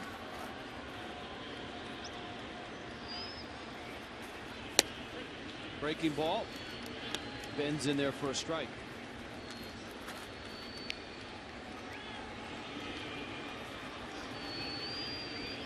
Coughlin, of course, who grew up on the other coast of Florida, was born in the Baltimore area. Pulls a ground ball out there, and a high throw and safe at first. And hopefully everybody is okay. Well, it's one of those plays, especially at spring training, you're just happy to see everybody get out of the way. The throw from Bernier, good throw, but the relay from the shortstop Nunez is not very good. You know, at first glance at that play, you're thinking to yourself, well, the pitcher was covering first and he didn't know where he was, but that was Bernier who was playing first that was actually covering.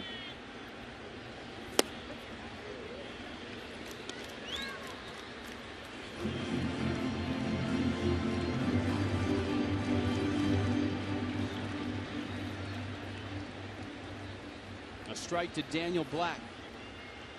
And again, it seems like we keep repeating ourselves, but another part of that championship Greensboro team. So very evident a lot of the Marlins young talent was in Greensboro last year, and a good chance to be in Jupiter this year in high A. Black hit 280 last year for Greensboro. Way out in front of that breaking ball. And this one is over. The Yankees win it. The Marlins and the Yankees open up Marlins Park. They do it in front of 25,000. Azie Guillen on his way to the clubhouse. I'm sure some things that he liked, some things he'd like to fix. All in all, an entertaining day under the roof.